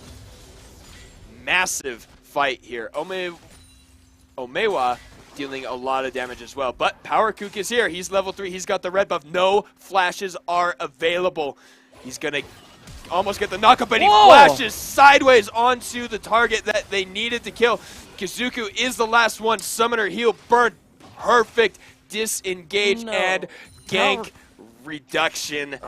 Everything. Power Kook with the nice mechanical play, but cancels that last auto attack. If you saw it, he barely started the animation onto Kizuku. Somebody in the chat has been trolling me the whole time. Okay. He was right underneath the turret. Yes, you're tanking, but you're full health essentially. Just auto once. And you can see, even with the heal coming through, when you have Jarvan passive damage on that target plus red buff, there's no way he doesn't die. So I'm really disappointed to see that that wasn't as perfect as it could be. And that's pretty bad news for WSU, because that bottom lane is up with that 1 kill, and you saw a solo kill happen in mid lane. I'd love to see a replay of how that Corki ended up getting a kill. Nice gank there from the Sejuani. And 98us doing a lot of work here with the Sejuani. playing at all 3 games, getting great ganks, setting up everything to get UCLA to the positions they're in. Despite the loss in second game, a lot of pressure, a lot of good play coming out of 98us is what kept them in the game so long. And so now Jarvan up on the top side, Sejuani on the bot. All summoners are still down, so I wonder if we do see 98us going to go here for a gank. Looks like pressure is already in favor of UCLA, pushed up too much. But let's go ahead and take a look at what happened to Corky here, because I'm interested. Yeah, he's actually really low. Kind of gets out of dodge for a moment. The Ignite wears off. There's going to be some... I mean, nice flash, actually. I was worried for a half second there that he would actually die, too. But there's a nice gank there from Sejuani. She does the work in that trade. So now here is the freeze. Both lanes want to keep the bottom wave exactly where it is. UCLA for pushing power. Get Sejuani the ability to go into that jungle, set up for the Drake, but then at the same time, WSU, without their flashes, Kog'Maw relatively immobile, wanting to stay a little bit farther back so they're not susceptible to the ganks. But the fights don't really matter. I mean, position, Vayne still wants to get in there, deal the damage. Gonna be dealing the true damage no matter what. So it's just a matter of if she can survive, right? You've got the massive wombo combo that can come through from WSU, and the range advantage is absolutely in favor of Mistro here on the Kog'Maw. The Hex Tech Kog'Maw, too. Such a good skin. In fact, the only one that matters is Pugmaw. Yeah? You think so? Yeah, because you can slide your butt around. All right. It's the ultimate pug play. That is true. Now, PowerCook is back here in the bot side. He makes a nice lane gank possible here. No flash to make sure that knockup is there. Level up. Oopsies, that's pretty awkward here. But the knockup does happen, but it doesn't matter because Tom Kench is a champion. The frog. You got to bench the Kench, man. Otherwise, you get those free outs like that. Now, later on in the game, he is going to be able to save one target from these fights, but we have to remember that that's where his effectiveness essentially leaves. He's got the slow. You can get the stun from that tongue attack if you stack your passive enough, but if you've already got the passive stacked, why not go for the Devour on an enemy champion? And then other than that, he's just got hit points. So early in the game, he's going to be really frustrating, but Janna, later game team fights, going to be a lot more powerful, a lot more impact on the fights and on the end of the game. So that's good news for Washington State, wanting to keep their match record clean. Summoner heal is back up and used. Good disengage. No success there from 98us, other than the Summoner heal being popped. PowerCook up in the top side. Druven going to take a turret shot, but now they see that Rebel Ribbon is indeed leaving the lane, and they're going to shove. They get the cannon. They get all the minions. That was good work there. Now all of that is going to be wasted. Going to get a couple of those minions with the teleport, but a good work there from Washington State. The roam now, UCLA going for the Drake. They've been the first to pick these up every game. Yeah, they have. This is really curious to me to see. Yes, they'll be the first ones to pick this up. Smite will come through, and they should make it out pretty safely. Sejuani can just go over the back edge of the pit. On Druven, flash forward, going right onto the Vayne. The Frog does have the flash, gets out. No charm yet from Filthy Hippie, throws it out, does not land. Unlucky there. Engage in, ready to go, but Tom Kench just devouring Vayne, saving the life of Omewa way too many times. Looking good though, you know, great support play here coming from Kazuku, and the AD carry is not already dead. No, he's not. Omewamu Shinderu is doing just fine. He's keeps his own summoner spells because he's got that extra set just, you know, from the frog. And he's doing just fine. I should call him, I mean, technically he's a catfish, but he looks like the Grom. Like, yeah, look, PowerCook about to get a kill. Oh my goodness, this Kizaku just actually falling! No, I'm just kidding. That's actually Grom. But they're like the same, right? Look at them. Look, now this is going to be a team kill. right? It does look a lot like Sejuani actually attacking his own support. That's actually, you know what, it's interesting you bring that up. That's a legitimate strategy in other MOBAs. I was talking with some friends here at the studio, and you can actually do that. You can attack your own teammates, the minions, the turrets. They're called towers in that game, but you know, it's an interesting strategy. It denies experience and gold. I'm glad they took that out here for League of Legends because it's just too much macro, too much to keep track of. I'm a simple guy. Well, down here in the bottom lane, you can see they have the package. This is Yorda with a massive package. He's going to be looking for a fight. I don't think Batchet is that crazy right now. No, not quite Batchet crazy. He's going to be looking for the engage, though. There it is. And knockback. That is the separation. Mistro does have the flash. He is able to make it out so far. Kazuku now, though, is going to assist. Batchet picks up that kill. So, Boodles still had his flash, but now PowerKook is going to go in here. Drubin in there. Rebel Riven dodges out the damage from the Cataclysm, but the kill still goes over to PowerKook. Filthy Hippie on the roam just in case. That was pretty good mechanics there from Rebel Riven, but yeah, that will be the first turret on the other edge of the map. Luckily, they do just trade then the one death, right? And they're able to get the kill. So it's a 1-for-1 overall. Janna for Rebel Riven, but they get the first brick too. And you're going to see that after this falls, it'll be about 1,000 that'll make a difference. So still a 1,000, 1,500 gold lead in favor of UCLA. Only 10.5 minutes into this match. So now, a lot of times what we see is the duo lane head straight to the side that needs the push. But because both turrets go down, I think it doesn't matter. You're going to see Kog'Maw stay here because the 2v1 is going to be stronger. Janna going to be up there trying to help out, but it's weird. How do you play that out if both turrets go down? Because normally, if you lose your turret, you want to follow the enemy bot lane that's going to go to the top side of the map and start pushing that. But because both are down, where's the actual push going to go?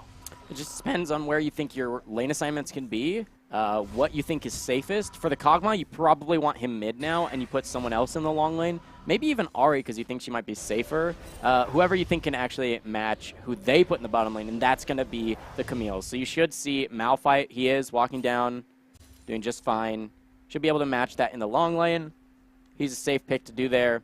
And then I think this is okay for WSU because they do have their turret, but you could even put them mid to pressure out the advantage that's been accruing now for a 2-kill Corki. So I do like this move because Malphite was winning against Rebel Riven, got the push up there, got the turret damage that allowed him and PowerKook to take the turret up on the top side. So then you can answer, right? If they do end up taking the 2v2 pressure on the top for UCLA, then Washington State can answer on the bottom side.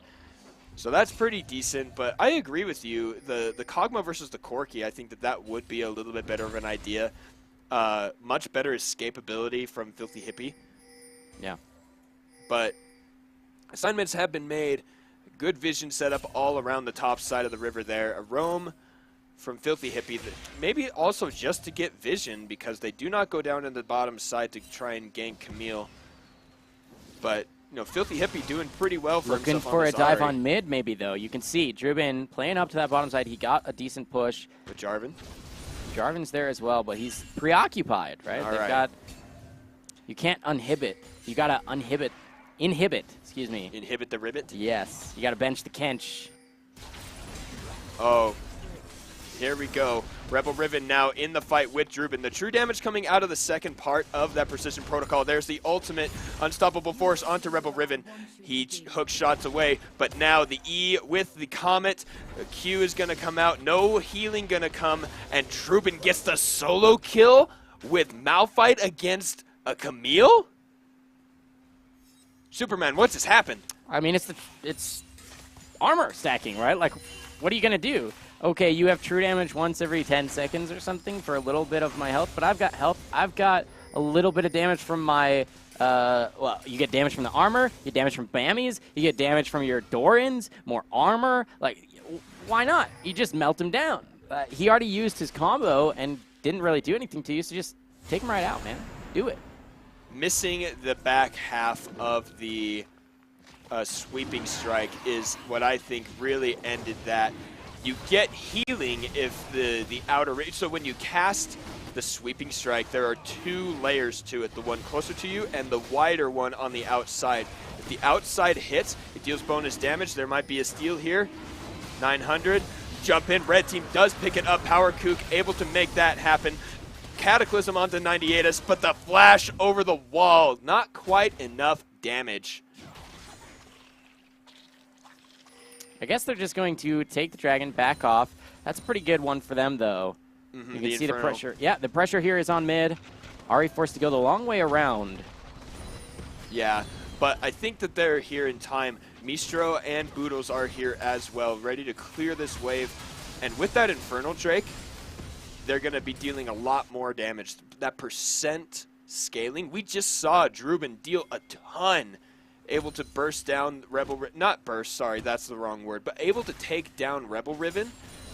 It's huge, good stuff. But the fact that Jarvan, he did it. He went with the Cinder Hulk. No more of this warrior stuff. He's tanky, he's durable. And that's where this Fire Drake is even more impactful, because you do have your jungler building the tank.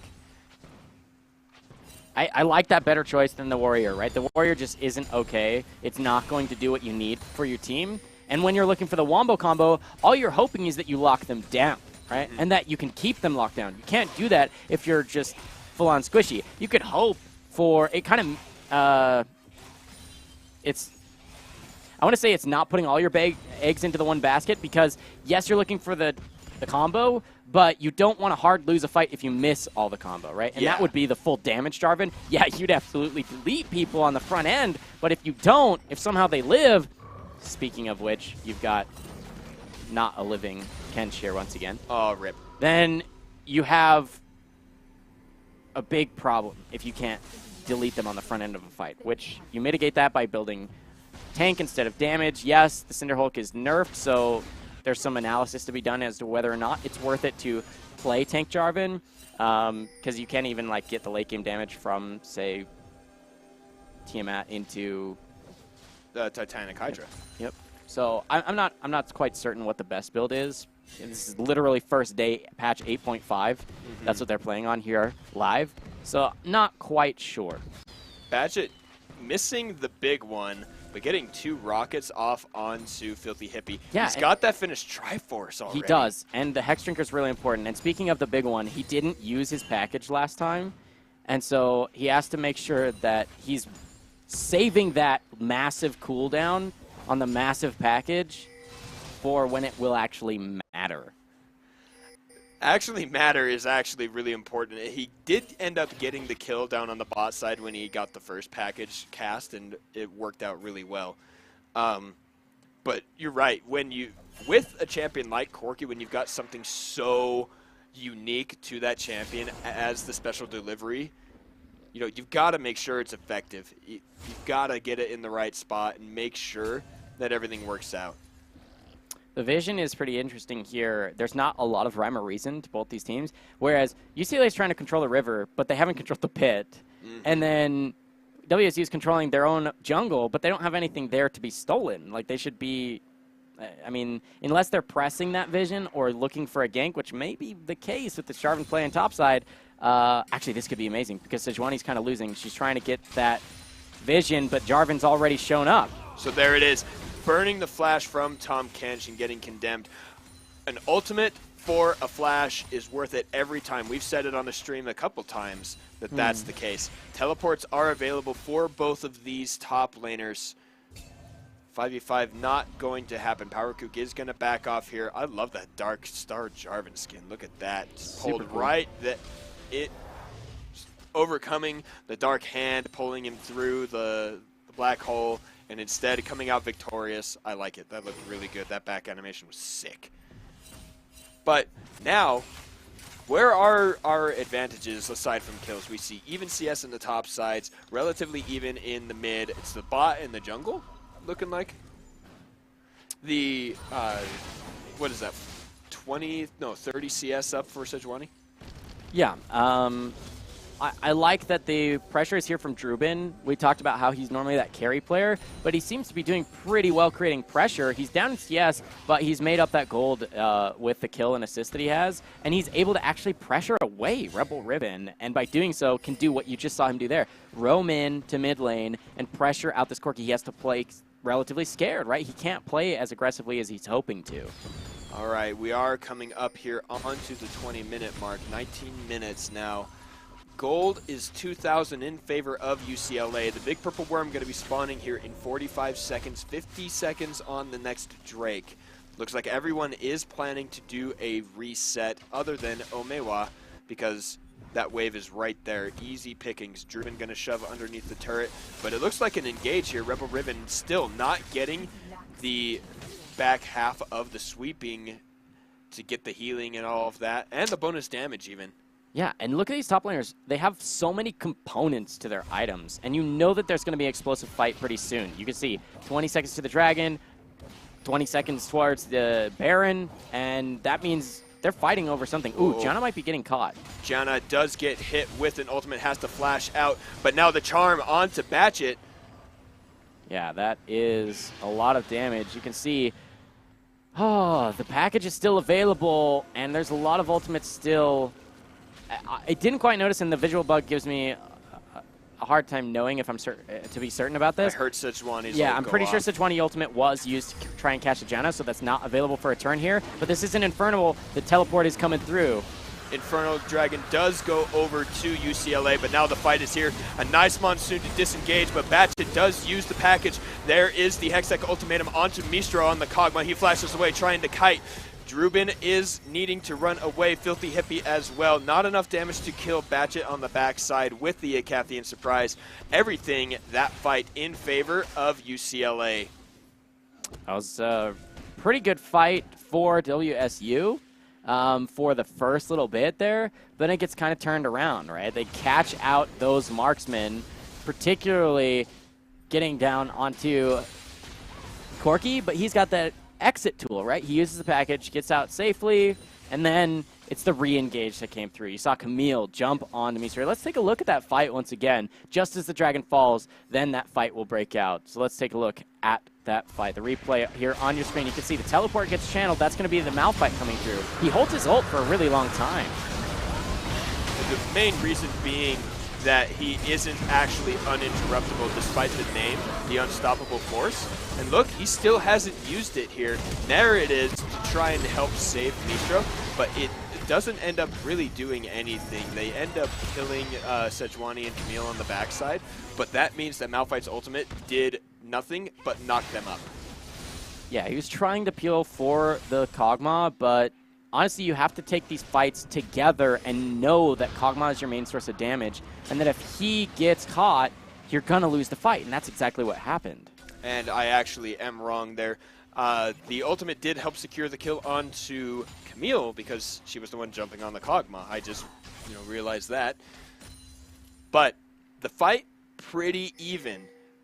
Drake's Infernal to each team. Gold, about 2,000 in favor of UCLA. One turret to one turret. This game is getting pretty close to that breaking point where items are going to start coming out here. 30 seconds until it's when? 23 minutes. 23 minutes, which is when the tides are supposed to turn, either one way or the other. That was on Monday. It's 26 today. It's 26 today? Okay. It is 26. But this turret is going to go down. Mistro with that extra range, definitely going to do it. No flash here onto Kazuka. There is a flash. It's been that long. Look at that. But meanwhile, in the top side and the bot, UCLA pushing, splitting, breaking up WSU. They cannot stay as a five-man squad anymore because they're going to lose turrets over and over again. Rebel Riven shoving that wave underneath the turret. Drubin's going to be able to pick this one up. Yeah, it's a while until Drubin becomes completely unlocked. Finally, Triforce comes through. Merc treads, Tiamat. The push pressure is there from this Camille, like, I worry that there's way too many components and you haven't completed core items from, if you're Drubin here. You don't have the bonus health, like, at all. You have so much armor, but what does that do? You get melted by the Corki. That's what happened last fight, and you worry about it happening again. This will be the turret falling in mid lane. And that means go button there for UCLA. Good disengage from Boodles to stop the Corki. But now, look at that. Drubin has the ultimate, used his flash, actually. Oh, you know what? His ultimate probably was used just because of that bug again. But Camille also used hers, but didn't have to flash. Yeah, so ultimately flash for flash for no flash, but the summoner spell advantage will go over to UCLA. These are more explosive team fights, man. They are, but they also seem to be very, very cautious about what fights they want to take and when, right? Last game, we had 43 deaths. Yeah.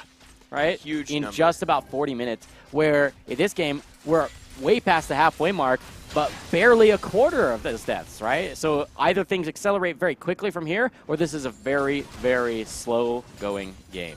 And, you know, if you are a Washington State fan, that is what you want. You want your Kog'Maw to be able to outscale. The range advantage he has over Vayne, despite the damage bonus that she gets with her true damage, is pretty significant. But then, again, you and I have talked about Corki and how strong he is. Just so much damage with the crit build. But now the Baron has started. This looks pretty good for UCLA. Yeah, I mean, it is in vision. You can see the control ward is there. Jarvan's right across the edge. Oh, he jumps in. He is stunned. He is eaten. But he steals the Baron and flashes out. Power Kook makes the play. Okay, that's just a misplay from UCLA. Oh, yeah. 2,000 health when he goes in the pit alone. Just kill him. Yeah. Don't touch the Baron anymore. That was just a mistake. Excuses there. All right. Let's math this out really quick here. League of Math, let's go. Smite at maximum level 18, will deal 1,000 damage, correct? Yeah, it's 720 right now. Okay, so at 2,000 hit points, what possible chance does the Jarvan have to steal that Baron alone? You kill him. You just stop and kill the guy. Yeah, let's just take a look at what exactly happened. Oh my gosh. Let's call him out. Who is hitting the Baron still? This is 5,000 health, 4,000 health, 3,500, now 2,000, 1,700 when he goes in the pit. It's the Corki AoE and the true damage return. Sejuani's still on it. Sejuani was the one still on it. One Q to get an extra bit of knockup in there. To be fair, you've got Corki dealing AoE damage, so that's kind of rough. But you're not going to do 1,000, right? You're not doing 1,000 to Baron. So that's pretty rough, though. Just a misplay, miscommunication from UCLA. They essentially gift a Baron over for Jarvan's flash. But now, see, here's something interesting. Is the Drake important? Yes, but you have a Baron buff on all 5 of your members. Why are you not in a lane? Yeah, I'm not sure why you would be prioritizing a Cloud Drake over sieging a turret. You have the bonus range on the Kog'Maw. You're the team that has the massive engage. Yeah, why I disagree are you afraid with this play. This is a waste of complete waste of time here from WSU. Yeah, I disagree entirely. First of all, half the Baron is gone. Yeah, no reason to do that. The only one using it effectively is the Drubin. He is pushing a lane, but he gets stopped by Rebel Riven, and so not good use of that Baron buff that you got. Really unfortunate here for Washington State fans. UCLA is probably saying, oh, well, that's good for us. Because what a waste. Yeah, I mean, now they do have a cannon wave that will be Baron up, and they're the first people to this turret. Oh, I don't know if that ultimate was a good idea. I mean, it just gets them in position, but they have to back off anyway. Yeah. You're already here. You're already melting it, but they should have been doing this already, probably mid lane or something. Luckily, they have a good split push in the top lane for at least a little bit longer. But this needs to keep going, right? You need to have more from this Baron. You got it as a steal. Now you need to show us what you can do with it if you're WSU. Finally, they're making at least some strides, but we saw one turret, an outer turret. That's it. We need more. They've still got about a minute left on it. Now, it was really weird to see Drubin on the other side of that turret was actually out of range of giving the buff to that cannon minion. And so it was not able to deal the damage to that turret. And you're right, we get one outer turret, and it looks like the buff is going to expire any second now. They're going to use the last couple seconds of it to get those enhanced back timers. But you know what? They didn't even get the gold lead to a decent spot after picking up the Baron. They're still 1,500-ish behind. They tied the turret score. You're supposed to go ahead with the Baron. I'm going to keep saying it. That Dragon Call was not good. Yeah. Slows them down for sure. Does not give them the advantage they need to be able to accrue. Because, like, it's a Baron steal, right? And that tells you which team is in control. It's UCLA. They were in control. They're still up in gold, right? That shouldn't be the case. And so if you do take Baron, you need to make a huge Baron power play, they call it, where you need to be able to take multiple turrets very, very quickly. And now it's interesting they use the term power play. That comes from a hockey term where if one of your guys goes into the penalty box, the other team has a power play because they have an extra man on the ice. So when you get the Baron, it's like having an extra champion just because of the pressure you get from the minion buffs and the bonus damage to the turrets. It's a lot of fun to see those little correlations here. But again, not used. It's just like if you don't score on a power play, then why'd you send your guy into the box? Yeah, we're in trouble here. If you're a fan of UCLA, your time is dwindling. You will have the damage late game, no doubt about it, but when are you going to break the base? How will you break the base? You lost the Baron, and the next one's in 2 minutes, so it's already gone here for WSU, but WSU has shown that they can steal away the objectives from you, and they can take pretty good fights. They're bringing things back. 2,000 gold separate these two teams. This is game 3 out of 3, so this is the match point. Everything's on the line here for these teams to take this match one way or the other, and it seems just like uncoordinated play from WSU. Oh, the package just expired too. Yeah, I mean, he got old, right? Wow, okay. One of these teams tonight is going to leave with a -0 record. That's the best way I can describe both it. these teams One of them. are very, very serious about taking this match, or at least they should be, right? One of them, as you said, will now end with a match loss. And, I mean, if you're a UCLA fan, you don't want it to be you. WSU, you don't want it to be you. But one way or another, there can only be one winner. Neither of these teams, in my opinion, are looking that clean this game. They look nervous. Things are not going their way one way or the other. PowerCook's got Jarvan again, and he did work in game 2 when they gave it to him. He just stole a Baron. I think he's the one to watch in these fights. I agree with you. And now we need to see, because the last steal wasn't even WSU stealing it. It was all PowerCook. He went in solo. There was no fight afterward. It was just that guy doing his job and saving that. And so I think with a little bit more support from his team, he can put them into that backpack and carry this game. We are at the 32-minute mark, so only a few more minutes if my prediction is correct. 26 minutes, UCLA was ahead. 8 minutes after that, 2 minutes remain to see if WSU will make me a liar or not. Well, you did a really good prediction last time, so we'll see. I agree, and I hope that I can stick with it there, because that would be a really cool thing to say. Oh, I can predict the games and the times on it and everything. But now everything has just calmed so much. There's nothing going on this map. Baron just spawned. Drake is up in 30 seconds. No fights. All the outer turrets are gone. No one wants to fight. Just like you were saying, no one wants to be the one to throw the game right now. Wow, that's actually a really squishy Tom Kench build. Yeah. Not a lot of health. It's all the resists, right? Oh, the knockup. Look at that damage onto Omewa. That last auto attack comes through, there's no way he can't go back to his base. Like, he has to. I think, actually, you should go for Baron, right? You should. You should do it now. You have the numbers advantage. You don't have vision of Corki, but you just saw Camille go back. You just saw the chunk onto the they're vein. not on it yet. They need to do it. They're going to take that It's too ward, late but now. man. Because Just now Tom Kent can just over-caution. ult someone back in. Over caution coming out here of WSU.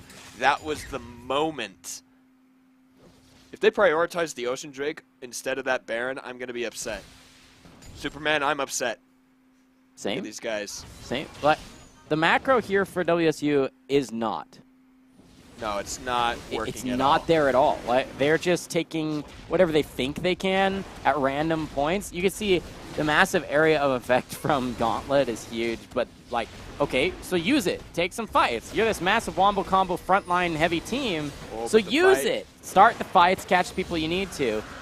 The Ocean only delays things further because, yes, it'll open up the Elder to be a possibility, but, okay, they're going for a Ultimate catch. on to 98us, but he is immediately eaten by Tom Kench. Do they have the damage? Filthy Hippie is in there. A great ultimate. Batchet is super low. There's the permafrost, but the blocks out here. Filthy Hippie might go down. Batchet does survive, only for a little bit longer. Drubin now is the target. Rebel Riven picks up a kill on the backside. Drubin goes down to Omewu, and now Rebel Riven is the target. He is going to get the slow, but is not able to dodge out the damage coming out of Power Kook for now. Dodging with the hook shot.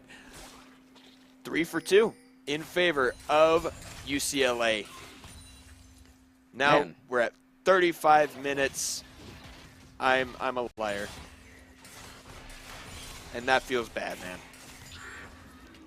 I'm really curious about all of this. Like, yes, you have to be aware that Tom Kench is there, but at what point do you just not care? Because the ults that Power Kook has done the last 2 fights have been completely nullified by Tom Kench just eating an ally. So let's take a look at that fight near the Baron Pit. Again, that'll be the engage that will come from the Jarvan. But bench the Kench, man. The Cataclysm is basically worthless. But this will be the nice combo. Drubin will flash and then get a 3-man ult. And the true damage comes through. Unluckily, Batchet gets over the wall. It'll be the flash from Filthy Hippie. And he'll try to get it. He'll ignite Batchet and will trade his life back. Drubin will actually get the last hit. But look at what happens. Somehow Rebel Riven gets Janna and gets out. Yeah, this is crazy here.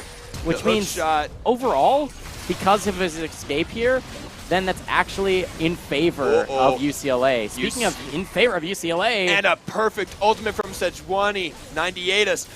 Rebel Riven even landing that sweeping strike. Amazing play there. I think now's the time to go for the Baron. Power Kook is dead. No one can stop you. UCLA gonna take the game into their own hands, take the giant purple worm, reset, and shove. Okay, so they finally got it. They're finally resetting, finally figuring their lives out. UCLA, the Bruins, are looking strong now, but they should have done this 10 minutes ago, no?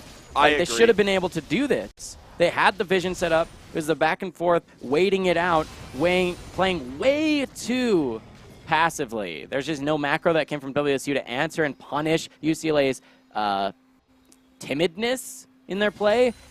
They don't have as much engage as WSU, but what can you say, right? You need to actually take the fights if you have the gold lead. Now that they have an even bigger gold lead, they got a couple catches. Get the Baron. Now push. Stop farming the jungle, Sejuani. Yeah. I'm tired of it. Direct call out onto 98us. I think you're right. Everyone, you have your Camille split pushing, but that's what she needs to be doing anyway. So, when do you just like mess with this? They're just not doing it. And now there's another engage. Jarvan wants to go in. He's got inside track. It gets melted by the Vayne. Drubin is in there without an ultimate. Charm onto Vayne. Instant kill there. Power Kook jumps in, but they are losing this fight handily. Budos and Power Kook and Mistro. Mistro is untouched until Rebel Riven jumps in. The ultimate goes in onto Budos. Gonna be a kill there. Power Kook is dead. That is an ace. UCLA with the Baron and the ace. 45 seconds for these death timers. This should be the end of the game. That was funny. Mistro untouched. Oh, dead.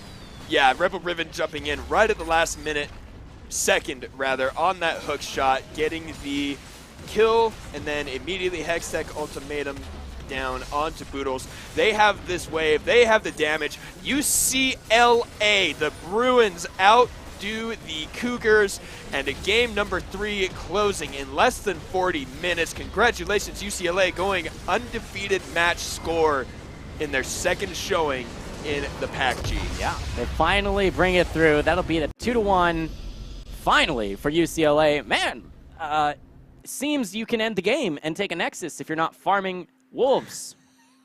You're not going to or let Raptors, that go. Vayne. You're not I going to let that understand red go. buff, but yeah, okay, you just got Baron. You're on a power play. You're super, super strong, and you have your ultimates coming back in seconds, right? Why not? Why not push? Take the fight on your terms, win the game. I know a better idea. Sejuani, farm Wolves. Okay, I'm Vayne. I'm our late game carry. I'll get Raptors. Hold on. Got to get the gold. Buy that item. Oh, yeah. Red buff's kind of important. So Raptors first, then red, then spin around a few times in my own jungle, and then, oh, we're fighting? And then they finally just magically win the fight because of random weird positioning. So, I mean, congratulations to UCLA. They finally do it. The gold lead pays off, and they win that fight. They take the Nexus. They win best of 3.